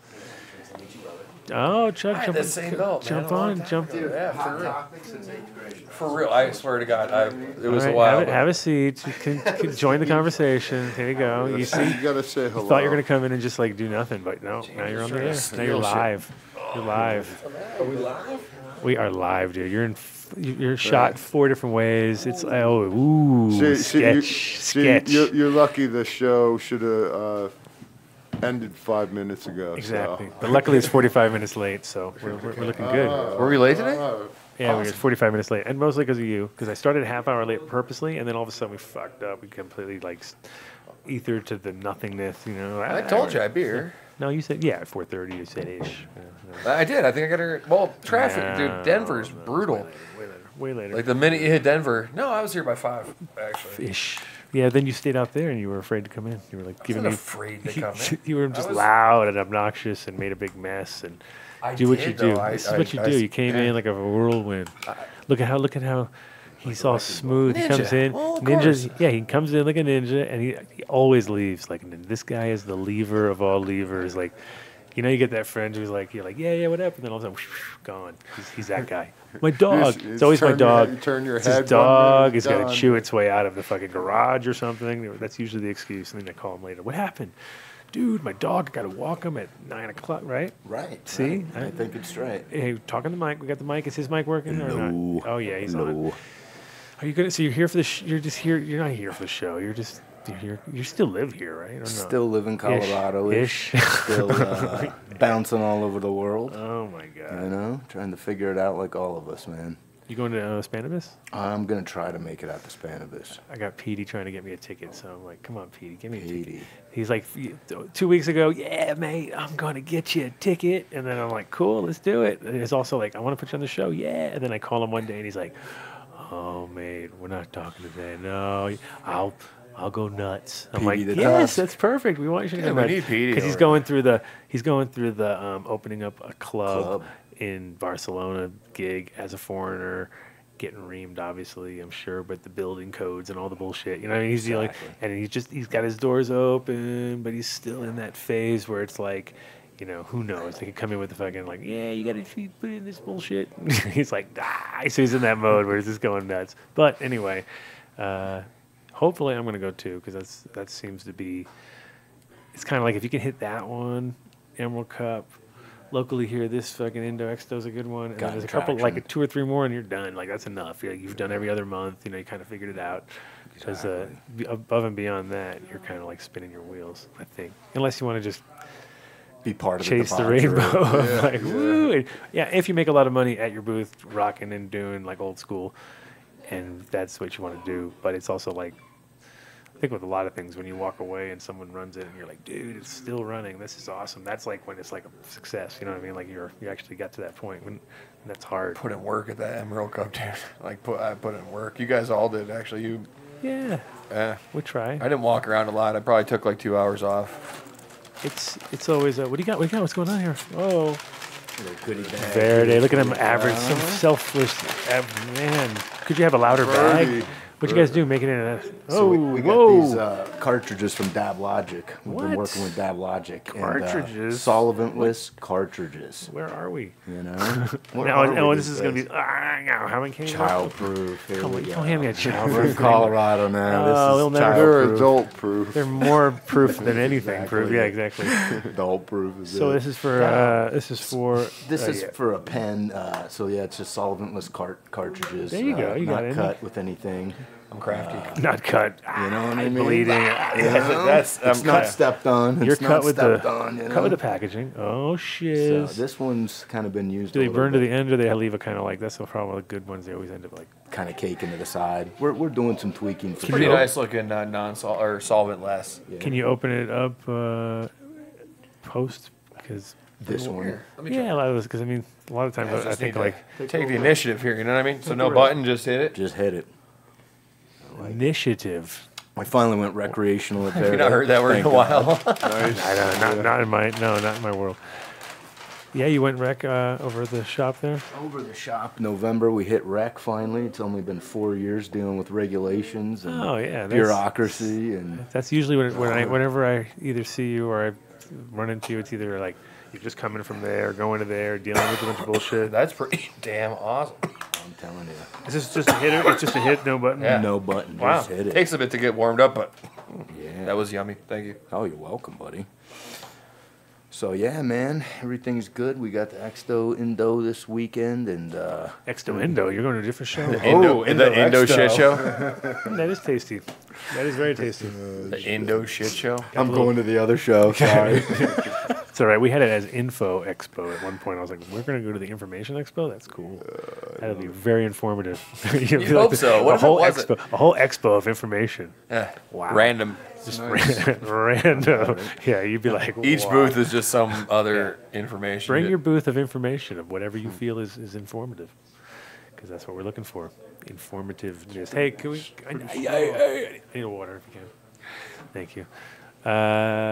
So what do you do? You're setting up with Verde there, or you're setting up as something else? I'm just walking the floor. You're just cruising around, I'm just looking cruising for the party. Floor, you know what I mean? Gotcha. Gonna go hang out with all the fun guys like JJ. Exactly. Well, yeah. Now that JJ's like a big strip bar magnet. Well, no, actually, So I'll jump in here. I go to the store today, and everybody goes, Chuck, I didn't know we were doing something in shotguns tonight. And I go, what are you doing? I saw so that, they yeah. see the post from Top Dog, and that's what we said. You say Verde or Top Dog to get in for free. So I'm loving it. Everybody's doing it. But I knew you were behind it, you know? Right, but I told you it was going to be a good plug for both of us. Oh, it's going to be a perfect plug. It's going to be It's great. a perfect Yeah, so plug. Cigars to make it a perfect plug. So if anyone's in for out of town for the Indo Expo, has nothing to do tonight, right? just come to Shotgun Willie's, mention Verde or Top Dog, you'll get in for free. What? And we're going to have a blast. Oh, Guaranteed. Look oh, yeah. Look at Guaranteed. Kyle. Kyle's all over that. Kyle's coming. Kyle's like, yeah, I won't be at the booth tomorrow. Oh, shit. 9 o'clock. 9 o'clock's the kickoff. Really? Yeah, I think I'm. Who gets to the strip club early though? You know what I mean? Like, I want to be like the first guy in there. Oh yeah, first. There's always a thirsty one. There's a thirsty guy in every crew, right? So yeah, walking the floor, hanging at strip bars. That's why we have you on the show, because you're a classy guy. And you bring the class. Exactly. You bring the class to the show. You know, I grew up in Vegas, so exactly. you know, I was part going of to the say. method I was of the going to say madness. you came Old from, hat. You came from that. Yeah, you're just used to it. You're like, what is daylight? I don't even know what daylight is, bro. I'm just No. like, just woke up. Last time Did I you was just- on the baccarat table till 10 in the morning. You know what I mean? That's Everybody actually- came in fresh, and that I was looked actually around. funny when we ran into each other on the way in, and your friend thought I was somebody else, and I was just like, well, I'm just gonna roll with it, because it's like he was so drunk, it didn't matter. I didn't want to I wanted to make him feel good, right? And He said, I met this guy in Florida at the bike BMX thing. I go, I don't think you met him at the BMX show. I was like, yeah, that was me. And then we were like, well, you know, sometimes it's fun to do because you're in Vegas. I mean, come on, let him live a dream. It's all fantasy, bro. He's like, I met that guy that I met 10 years ago. He was so stoked. cool. He went home thinking he instead like, of being like, dude, I have no idea what you're drunk, bro. Get the fuck out of here. Did you play along? Like, holy shit, yeah, man. I did. Oh, you did. Good job. I did Nice. I did up until a point, and then I didn't like. And then I looked at him like, dude, I've never met that guy. He's like, I didn't think so. I was like, yeah, keep on moving on, you know.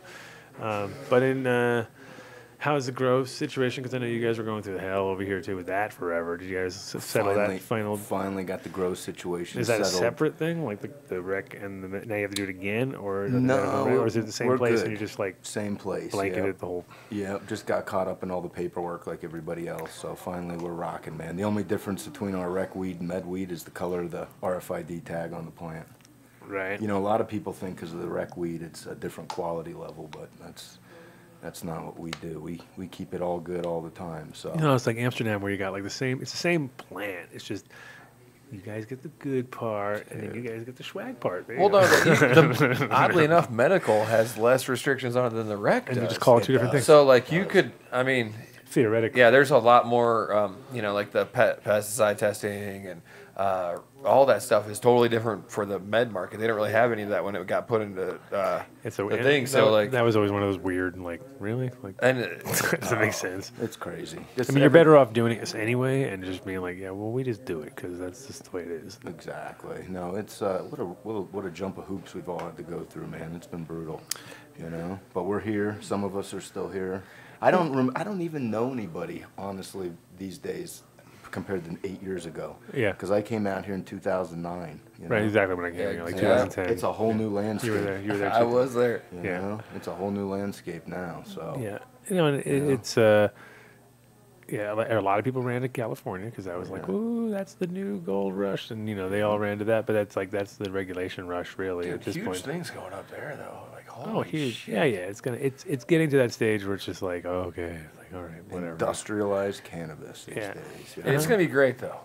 I can tell you when I first hit Amsterdam though. You mean it's going to be great quality? No, I don't Best quality that I saw in Amsterdam was the MK Ultra. think. Oh shit! Small know? batch, but it's all I small. c- Same thing. Small batch Small grows. batch. Nothing was ever huge.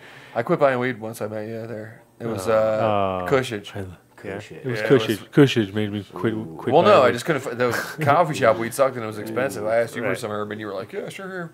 Right. And I was like, Well, yeah, in general, might as well just buy anywhere weed. you live, I mean, it doesn't matter where it is when it gets like rec or medical or whatever. Your general quality is going to go down because all of a sudden there's always the regulations you got to follow, how you're going to do it, different style of growing, people that get over their head, and all of a sudden their quality goes down. Like the guy could do really good, and just like all the classic fucking pitfalls. Totally.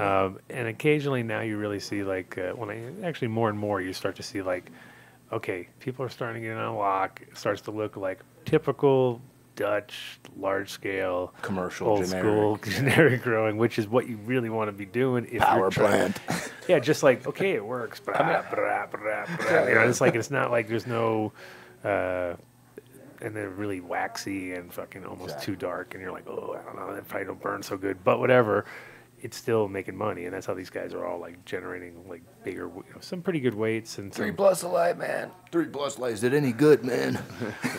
Well, it's also, you can grow 7-foot tall plants now because you got good fucking light, better lights that are more efficient that can go deeper, so you can grow bigger and just get 3 pounds because you got all these bullshit that you turn it into all extracts. So it's like, yeah, 3 pounds for extract for sure. You can do that, but 3 pounds of bud, nah, that'll be. For flower, you know, for flower, you're looking at like maybe like 30-40% will be really, really good, and the rest will all be kind of bullshit anyway. So, half pound of light. No, that's the new book. Yeah, half pound of light. Half pound of smokable weed. It's gonna cost like $6,000. So, and it's just gonna be like.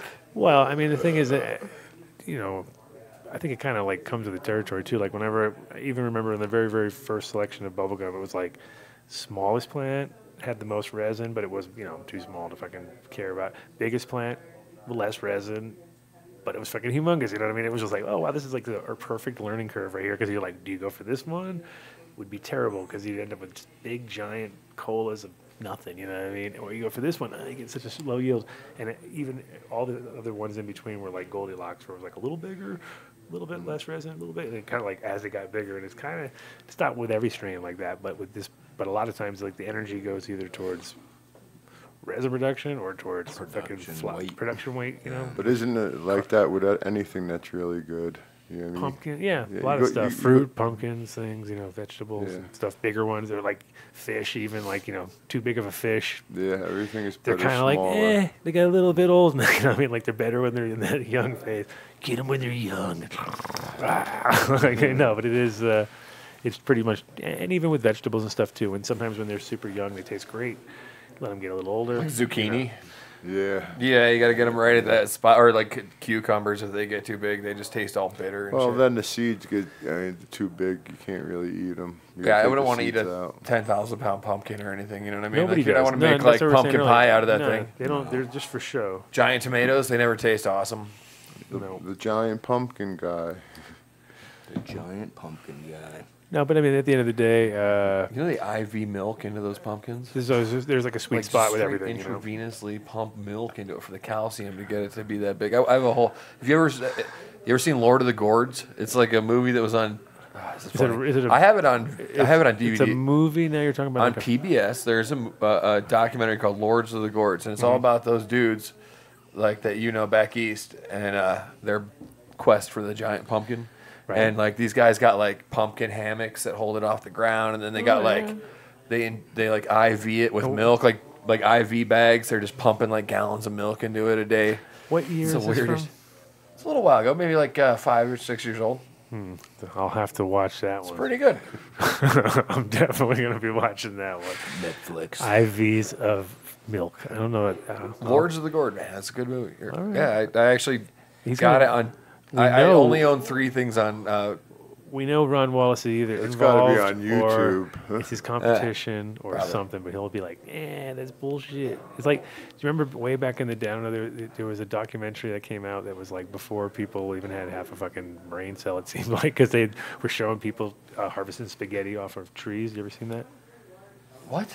There's a documentary which was trying to be like sort of real, and it was like, in Italy, they are taking trees and they grow spaghetti, and then they show these guys and they're going up and taking spaghetti off the trees, and then all these people in the States were like, dude, that's where spaghetti comes from, because nobody was like, come on, guy, like really, and they believed it, and there was like, that was back when they could just, that was fake news, but they could get OG fake news, like propaganda. It's awesome, but it was like so many people believed it. It was like, really, like you really think that that's where they.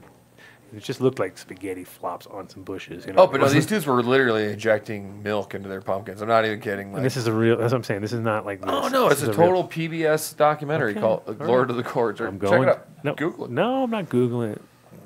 they're like, no, we're gonna sit here and watch me watch a show. No, I'm just saying, like, so you got to check it out. Unless It's pretty he's gonna- interesting. Lord of the Gourds. If you're gonna look it up, he's gonna look it up. Lord of the Gourds. Lords of the Gourd or Lord of the Gourd? Yeah, Lords see- of the Gourd, because it's multiple people All right, and they look go for through look for IVs of milk if you can find milk it. IVs. Yeah, that is the goal. We're gonna see if that is the new thing. So okay, so as far as growing goes, are you involved at all? You're just sort of like overcoming and whip people or shit, or what, slap them around? I've been kind of on the back burner with all the politics of this thing. So I mean, the lately weed feel must I've been flow drugged still up. to the shop, right? So you guys have to keep It's going good, man. We got a good crew down there. Yeah. Cassandra Maffey was one of our head growers. She's there. It is kinda right not there. with Lord us, of the but- Gourd. Do we have a video trailer of it or anything? You should No? really watch that though when you get a chance. Nah, it You should watch be- a lot of weird shit, so you should check this out. I'm gonna watch it. I'm all over it. I have the DVD. Does it Oddly have, enough, is it Ron Wallace? That's what I'm wondering. It probably is.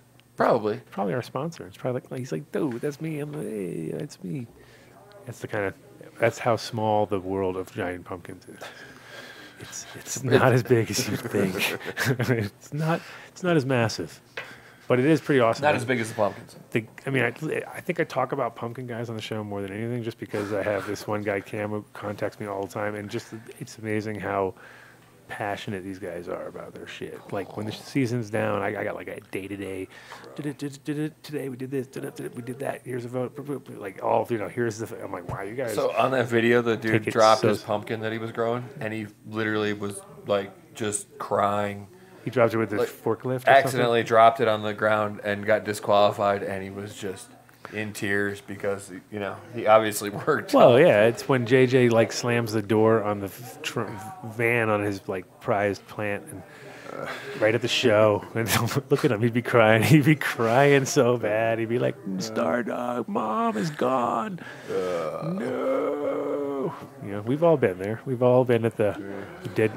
It's usually they went to the festi and forgot to water the plant. That's my go-to default. Like, I know people do it all the time. I went for 3 days. I thought I'd be good. I come back and it's this fucking mess. Or the houseboat's on fire. Huh? Or the houseboat's on fire. That's the second. That's the second default. That's Lost all my gold in there. The old default. The old default. But no, the grow's going good, man.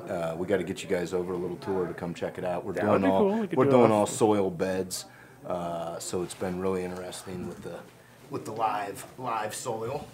We actually got Who's in charge of that? That's good to know. we got a whole team. This is going on Sunday. We got you guys are more than invited, but got a real famous author from the Living Soil that's going to be talking. Oh, what's his name? Jeff Lowenfeld. Yeah, of course. You ever heard of that guy? Yeah, of You ever heard course. of Jeff Yeah, before? I'm just Where kidding. is he gonna be at? Actually, it's Jeff Lowenfeld. We got a. Nice. I think it's on the thing here, but it's I at the can't see it. one of the hotels out in Stapleton. Nice. So you guys come. Stapleton North Doubletree by Hilton. And that's on Saturday or It's Sunday? 4040 Front Sunday. Ridge Road. Sunday. Right when our thing's supposed to go down. Oh, great. Yeah, now we Great. got fucking the Living Soil guy. I met Jeff Lowenfeld like for a second at the Emerald Cup. He came through. Oh my God! Right when we're doing it. Oh, it's late time. It's a nighttime thing. I think it's a nighttime thing. Does it say at the bottom 6:30 to 7:30 or something like that? Like 6:30 p.m. to 9 o'clock Oh, p.m. see, that's cool. Oh, Oh, that's afterwards. It's way after, so we can Way promote after. this shit at ours. You know? And tell everybody like that's where you're gonna find some real facts, not an our swag thing. Our thing is just gonna be us Bring questions. That's what we say. making Bring making questions. two make everybody laugh because that's all you can do. He's awesome. Jeff Lowenfeld's kicks Not ass. you I'm talking about. He's funnier than I am. He is. Yeah, by hands down. Funny ass dude. Yeah. Well, there you go. So I now do have other he's skills, beating us but- on all. He's beating us on all fronts. He's funnier. His soil's way more alive than soil's any of way more ours. Yeah. alive. His soil is so fucking alive. There's no guarantee. I'm not a published author, are you? No. No? So All neither right. non-published, just a bunch of jibber jabbers, but that's okay. Yeah, he's Thanks got for it. He thanks really for does thanks have for his crushing beat. our world over here, Yeah. Mister. Sorry, No, sorry. I'm totally down. I'm glad that it's at a different time because that would have sucked if it would have been like really. Right on the same. No, thing. exactly. So now he'll be, of course, at the show. It sounds like I think he'll be walking around. Yeah, he should be. I he don't know can't the just be at a schedule. hotel nearby. I'm wondering. We're keeping him hostage. In He the keeps hotel, a pretty you know? awesome posse of people. I met them all. Oh, not all, but I met them at the Emerald Cup. Good guys. And So you got how big of beds you guys running? Like, you know, we got all different sizes. Our rooms are probably about 1,000 square feet. We're running about 28 lights in each room, but all of our beds are set up differently, different angles. You know what I mean? They're like horse trough. Think of a horse trough. Different angles. You're going all crazy. I'm going crazy. He's like, man. okay, the full moon. This one goes that way. You know. Yeah. So how big are the beds? Cryptic. I would say they got to be anywhere from probably 10 by 10, something like that. Like I say, we got them all spread out. We even got big circle How many plants in each one? Probably about 300 plants. Nice. So just like a more of a, 10 by 10's a pretty. Yeah, we got them pretty spread out all through the room. So it's like I said, we got 9 rooms, about 27 lights in each one. So 27, 28 are running. And what's the code on the back door again? Ooh. What's the last 4 digits of your social security number? What was the code on the back door again? Hey, what's your mom's maiden name again? Did you guys get broken into like a bunch of times back in the day? Is that the same spot? Or no, that was the shop. retail. That was the retail. shop. Yeah, the retail gets kicked in. Finally, I put out a article in the Westward and said, "Come on, guys, man, just call me. I'll give you the free joints." You know what I mean? All they were doing was breaking the doors down. I mean, it was not worth anything. Wasn't quite worth it. Just a couple joints. Yeah. No. So thank God we're past those days. You know. Nice. So, besides not knowing what we're doing on Sunday, well, no, we have to speak in the morning. Yeah, no, we know that, but I'm saying we don't know what we're going to speak about, of course. We were totally top secret, of course. If you can get me in touch, try to get him in touch with us and see if we can just hype him. Well, at least get people to go to his thing, and if he's there, we can like go, yo, we got some fucking somebody we can milk for like 10 minutes worth of talking time and make our shit sound that much more like we planned it. Just like the show. You ever had him the on show was planned within like no planning because everybody's like, dude, this thing. It shows. If I said too many people, then it's gonna be like nuts because they're gonna all show up, and if I don't do any, then they're gonna be like, dude.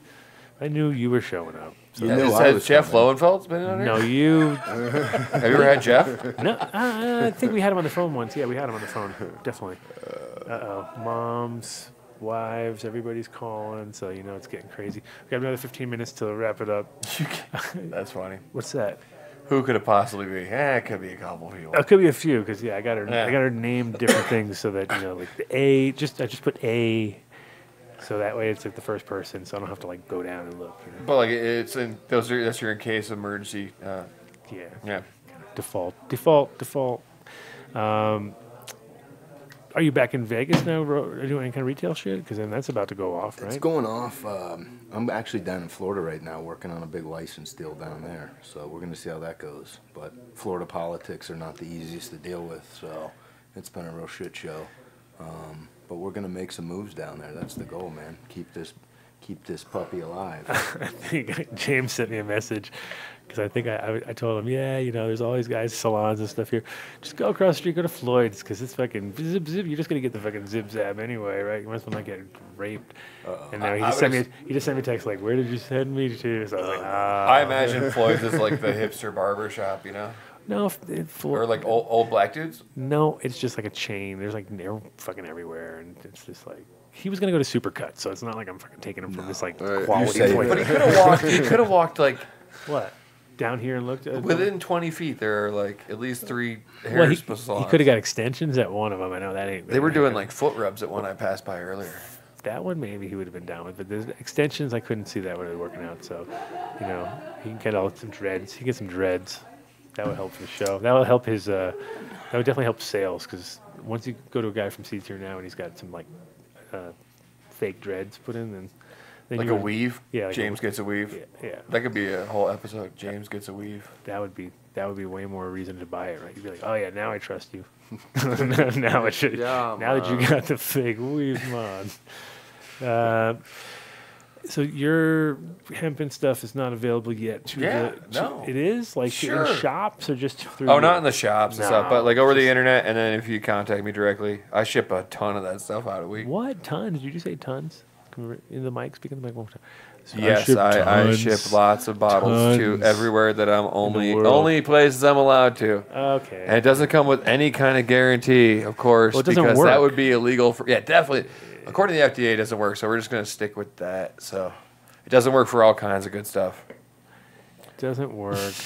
Yeah. He smells he's like, Do you smell any lemon tones in there? Oh, there's lemon in there. That's a, yeah, the lemon guy is like, wait a minute. There's some lemon in there for sure. Exactly. See, now you're getting lemon. You're getting the lemon treatment. The lemon man knows a little about the lemon. Yeah, so we got the Hempin Facebook up, and then we also have the hempin.co. But until we find a good, as we were talking about earlier, a good credit card handler, we just take Bitcoin, I guess.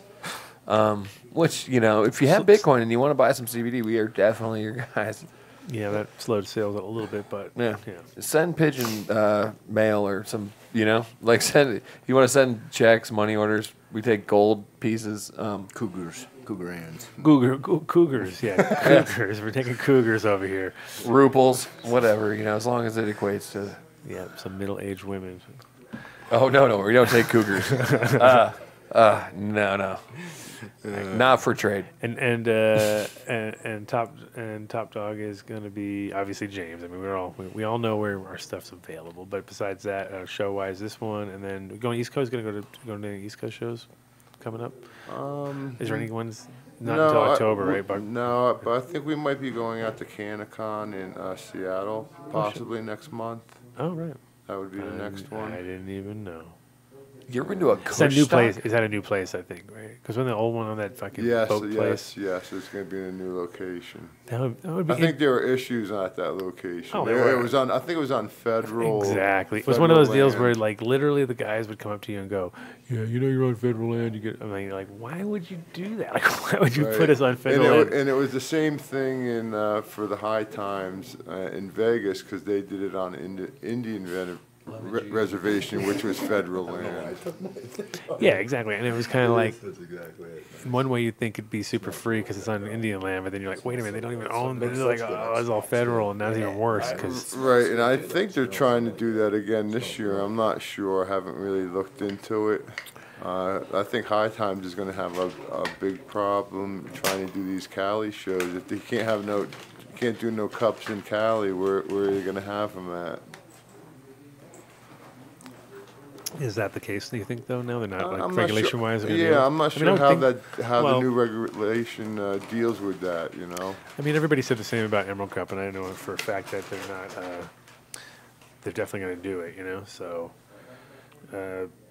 Right. It's just I think you have to have a good relationship with the local people, and they have to. Well, I think it's just really going to be geared towards Cali people more, and they're going to try to keep outside people out. Unless you could hook up with a Cali farm. I guess. That's what it seems like. THC seeds and stuff are gonna have to be produced in Cali to be able to be sold in Cali. Oh yeah, I think so. I mean, I think that's probably going to be the once it's really locked down for sure. You ever been to a Kush Con? Not in a long time. Yeah, it's like they still going on. Yeah, they expect like it's free one day, March 31st, I think, and they expect like 30,000 plus people. We were thinking about going to that with that, because I mean I think we can sell hemp products in any state, unlike THC products. You know. Well, technically seeds are not THC. You know what I mean? That's a good point. You could take a THC seed and a hemp seed and test them both. They'll both test the same, but when you germinate them, that's when you get the difference. No, I understand what you're saying. Like, yeah, but they don't want to have, because Sonny and I were talking about it, and they were gonna start working with a farm down in California just to be able to sell seeds at things, you know. Right. That's a huge market coming up. Sure. Yeah, I mean the race for the federally accepted thing will be coming up now because everybody's gonna like.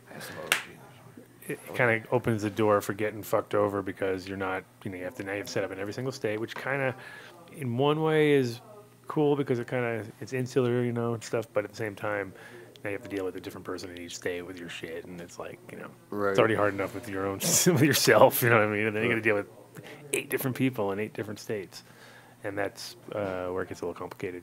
And you just have to sell, that's where the whole trademarking and the rights to use and find good growers. It's kind of like the same formula that we've always had back in the day, where it was just like, I got to find a good guy who I can trust, who I can give him my genetics. And he's not going to fuck me over, That's and then he's going to sell it back to me at a cheap price. Exactly. The cannabis game. Exactly. So that those things are going to all happen, but at the same time, kind of have to. It's almost like back when they first started the whole, you got to pony up with some asshole. Just the only way. And Shotgun marriages. You really? This is what we got to do? Like, yep, you got to do it. And then they did when it. vertical integration went down, it was didn't work. totally It like, didn't worst work. thing that ever It hit. didn't work. It was the worst thing. It was a nightmare. It was like everyone was like, I can't believe this. And it was just everyone buying each other I out. broke up with my shotgun marriage within 3 months. Right. That worked. It's terrible. That It's the worked worst well. thing for everybody. Right. We get a bunch of people that want to regulate something that they don't know what they're regulating. So, we were saying, Seattle, and then We're not sure after that. 420. You got any plans? Because we're doing I- Adsy again. yeah. Adsy's coming back. It's We're coming not, back. we're not sure what's going to be happening on I think Denver's 420. going to be popping this year a little bit because it's like people I know are already putting down money for artists and things that are going to be should be well run because they're guys who already did like big food festivals and stuff, and they know how to do 20, 30,000 people. That's not a problem for them. It's was just there a foot race for that? A foot race. Oh, yeah, Like for that those other dudes thing. literally Oh, for the ran other thing over here. to Yeah. the big park part, right? Yeah, the downtown. Yeah, that's not what I'm talking about. But in general, Oh. that one I actually heard some pretty interesting stuff too. Where even though it's gotten back in the hands of Flora or whatever, which sucks, they've actually farmed it out to other people. Some people that we all know, and like, oh, okay, these guys could possibly pull it off, but necessarily, at least I know they know how to do something. They're not like useless. So that's good. And That's a start. That's a start, exactly. But in general, I think Denver has been so shitty for so long for these last couple rounds. It's been like, really? Didn't even try last year for ADSI. That's why I was kind of like, okay. But this year, I believe, Yeah. We're going to get some traction. Yeah. So we're sending out invites. I think, I know Kyle and I haven't really put it down yet, but it's coming. It's coming. Those invites. So if you're part of the first wave, then just RSVP by March 1st, and we'll be able to get you in. And after that, we'll do the second wave. So your first wave, you know your shining star at that point, right? Yeah. JJ's already like, I better be in that first wave. Yeah. So we look forward to that because I think it's going to be, like I said, I think it's going to be it won't be there's not a high times event coming, which is, fine. At least we know that it'll probably happen. That's a good indicator. Like, oh, it's not a high times event, so it might work. It might actually have a fucking permit, because that is the, it always comes down to the damn permits. Damn permit. Yeah. Just as long as they let you have a booth. It's one of those things where it's just all comes down to like how many things are. It has to be well run. It has to be kind of like close enough to the fucking Denver. It can't be like, oh, and it's in Pueblo, because that didn't work out. Remember that whole concept was like, nobody wanted to go. It was like, Pueblo sucks. Hey, now we have some listeners in Pueblo. It's literally the Pittsburgh of Colorado. It's true. It is true. It is true though. We won't argue. And most people who live there understand that. Like Kevin's coming up. You know Kev, right? Oh, and Tanya? From down there, he has that shop down there, the woodworker guy. I don't think so. I thought you did. All right, well, good. I'll introduce you tomorrow. He's a really cool guy. There is cool people there. Nice. One or two. Couple. No, but there's definitely some. Who wants to drive down there, though? It's like, but when you talk to anybody who's doing any kind of industrial size growth thing, and you're like, you say, "Oh, where you at?" It's like it's always fucking Pueblo West, and it kind of in my mind just like drops down like 3 degrees in quality, just because I know that it's so extreme there. It's really hard to get dialed in because it's windy and fucking dusty, and the cops windy, like to hot, arrest you. and In Pueblo, copy and copy. A lot of break-ins and just a lot It's of kind of thuggish down there. It is. Yeah. It is. Gangsta Pueblo. Whoa. No, but it really feels like it's a place where people are bored. You know what I mean? Like you're like Small town. Small town bored. Everyone knows what's going on. You're gonna go try down the Lots of tweakers too down there. Yeah. And you got your tweaker radar on. So yeah. One thing he knows. I drive through there a lot. Spot a tweaker from a mile away. I can. When you see the billboards, you know where you're at, right? So I think we're going to wrap it up, and we're going to tell everybody that it is a Indo Expo. And we're doing Saturday Indo at Expo. 11:15. Huh? We're doing Saturday at 11:15. Sunday, sorry. 11:15 That's why I to figured 1 I would o'clock. bring it We back. thought we didn't have a clue. I thought 1:30 on Saturday. Bam! We got a whole extra day to really not get anything together. No, we'll have it. We'll have it all. We'll have it rolling. And maybe we'll get him in there. That'd be dope. That would be dope. Milk his talents. It wouldn't be a very panel. We would just listen to him. We would just be like, hey, you know what? Fucking let's just listen to him. We're gonna unplug all the mics except his. Exactly. Way more interesting. But like I said, we had him on the show a long time ago, but I'd definitely love to get him back again. So we'll link up with that. We'll reach out. And what? No, it's not you. No, don't worry about it. Let's You got the see. headphones on. You can't. Yeah. Hey, Adam, it's Chris with Indo. Hey, there you go. Last jumping but off. not least, we were just shutting her down, but I was just hyping up your place as usual. Just nice. But to give us Cool. any kind of updates, it's nothing crazy, right? You're not like, oh my god, the place it's on fire. We're done. It's over. No, we're doing awesome. Everybody got pretty set up today, and our attendance is through the roof. It'll be the biggest show we've ever done. So we're 350 exhibitors. 30 plus seminars, this whole dedicated hemp section, and how many in the hemp section? bigger attendance than we've ever seen. How many actual booths in the hemp section? Like 40 or something like that, or give or take? Yeah, I think there's more like 60. Wow, 60, even 60, more. Yeah, probably Even like more. 50, 60. Yeah. Awesome. So that's growing too, because I think that was probably like, sounds like everything doubled. Well, maybe not doubled, but definitely got to capacity as far as you're in the same hall, Yeah, same hall, everything like that, right? Nothing. No. It's Expo 1, 2, and 3. So all the hemp stuff is in Expo 1. Those are the glass rooms. And there's The a long dedicated little hemp seminar in there, like with its own little seminar room. Gotcha. And that's where I think you have a seminar in there, right? On Sunday, I believe. Yeah. Yeah. Yeah. Yeah. And then so we've taken over every square inch of Expo 1, 2, and 3 this time. So Nice. like kind of with the industry, we seem to get a third bigger every show. Awesome. That's great to hear. Yeah. And Are you headed to the party? Is that tonight or tomorrow? Are you coming to the What's your well, there's an exhibitor party tonight at I didn't even know. Cultivated Synergy. Oh, and then And tomorrow you're at Yeah, bar it's just standard. the You do the bar, exhibitors. and then tomorrow's the bar standard thing or whatever like that. yeah, exactly. Gotcha. With some guys from Wu Tang. Really? Oh. We got we booked Ghostface Killer and Killer Priest from Wu Tang. There you go. That's They have amazing. Wu Farms out of California, Uh-huh. and they've got this Wu Goo and these dynamite sticks. So it's a celebrity endorsement thing. That's pretty dope. It's big. All the rappers are in on it. Awesome. And so that's tomorrow night. And then tonight's just like tonight's in. Oh yeah, well cool. I'll give you a shout a little later. Yeah, just food and drinks, and people can smoke there, so it's a nice, chill little way to get started. Launch the weekend. Sure. Sounds like you got it all covered. That's good. No panic in the air. No panic in the air. And No, it's doing good. It's doing good. We got over the hump. This was now it's like kind of the calm before the storm kind of thing. So you got a lucky week it's too. looking like it's going to be a good show. Lucky weekend with the weather also too, because that's always a hit and miss thing. You never know at this time of year. Totally. It's like, We rented heaters for here and for the bar just in case, but it turns out it's going to be pretty decent the whole weekend. So we're good no matter what. Sweet. So, and it starts, okay, so the first day is business to business, right? And the second day is open to the Correct. public? Okay, cool. And Correct. And the hours are 10 to 6 on Saturday, industry only, and then 11 to 5, industry and public on Sunday. Gotcha. Cool. And then if people don't have tickets, they can buy tickets still, or you said it's sold out? Tickets online are no longer being sold, so now you can buy your ticket to the gate. Gotcha. So we're not sold out for tickets. People can buy tickets at the gate. Yeah, you're just like, For whatever. either You'll the be 2-day pushing them pass. in. Uh-huh. Yeah, they can buy a 2-day pass, or they can buy just a Sunday only if they're public. Sweet. Sounds like a fucking proper weekend's coming up ahead.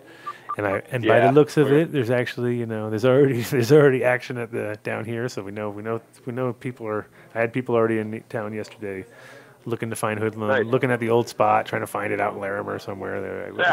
They're like, dude, it says it in the map. It says right here. Nope. Well, cool. We're gonna link up tomorrow. I'll see you. I'll be doing like I said, those panels on Sunday. Got two things going on Sunday, so it's gonna be fun. But I'll be free tomorrow. Okay, man. Well, we'll get to hang out here. Thanks for the plug. I always appreciate it. And we'll see you. If we don't see you tonight, I'll see you tomorrow. Sounds good. Here Awesome. at the show. Yep. Perfect. Take care, man. All right, Thanks. bro. Take care. All right. That we gave what we promised. We said he would be on the show. He's on the show. He had his name there the whole time. Boom.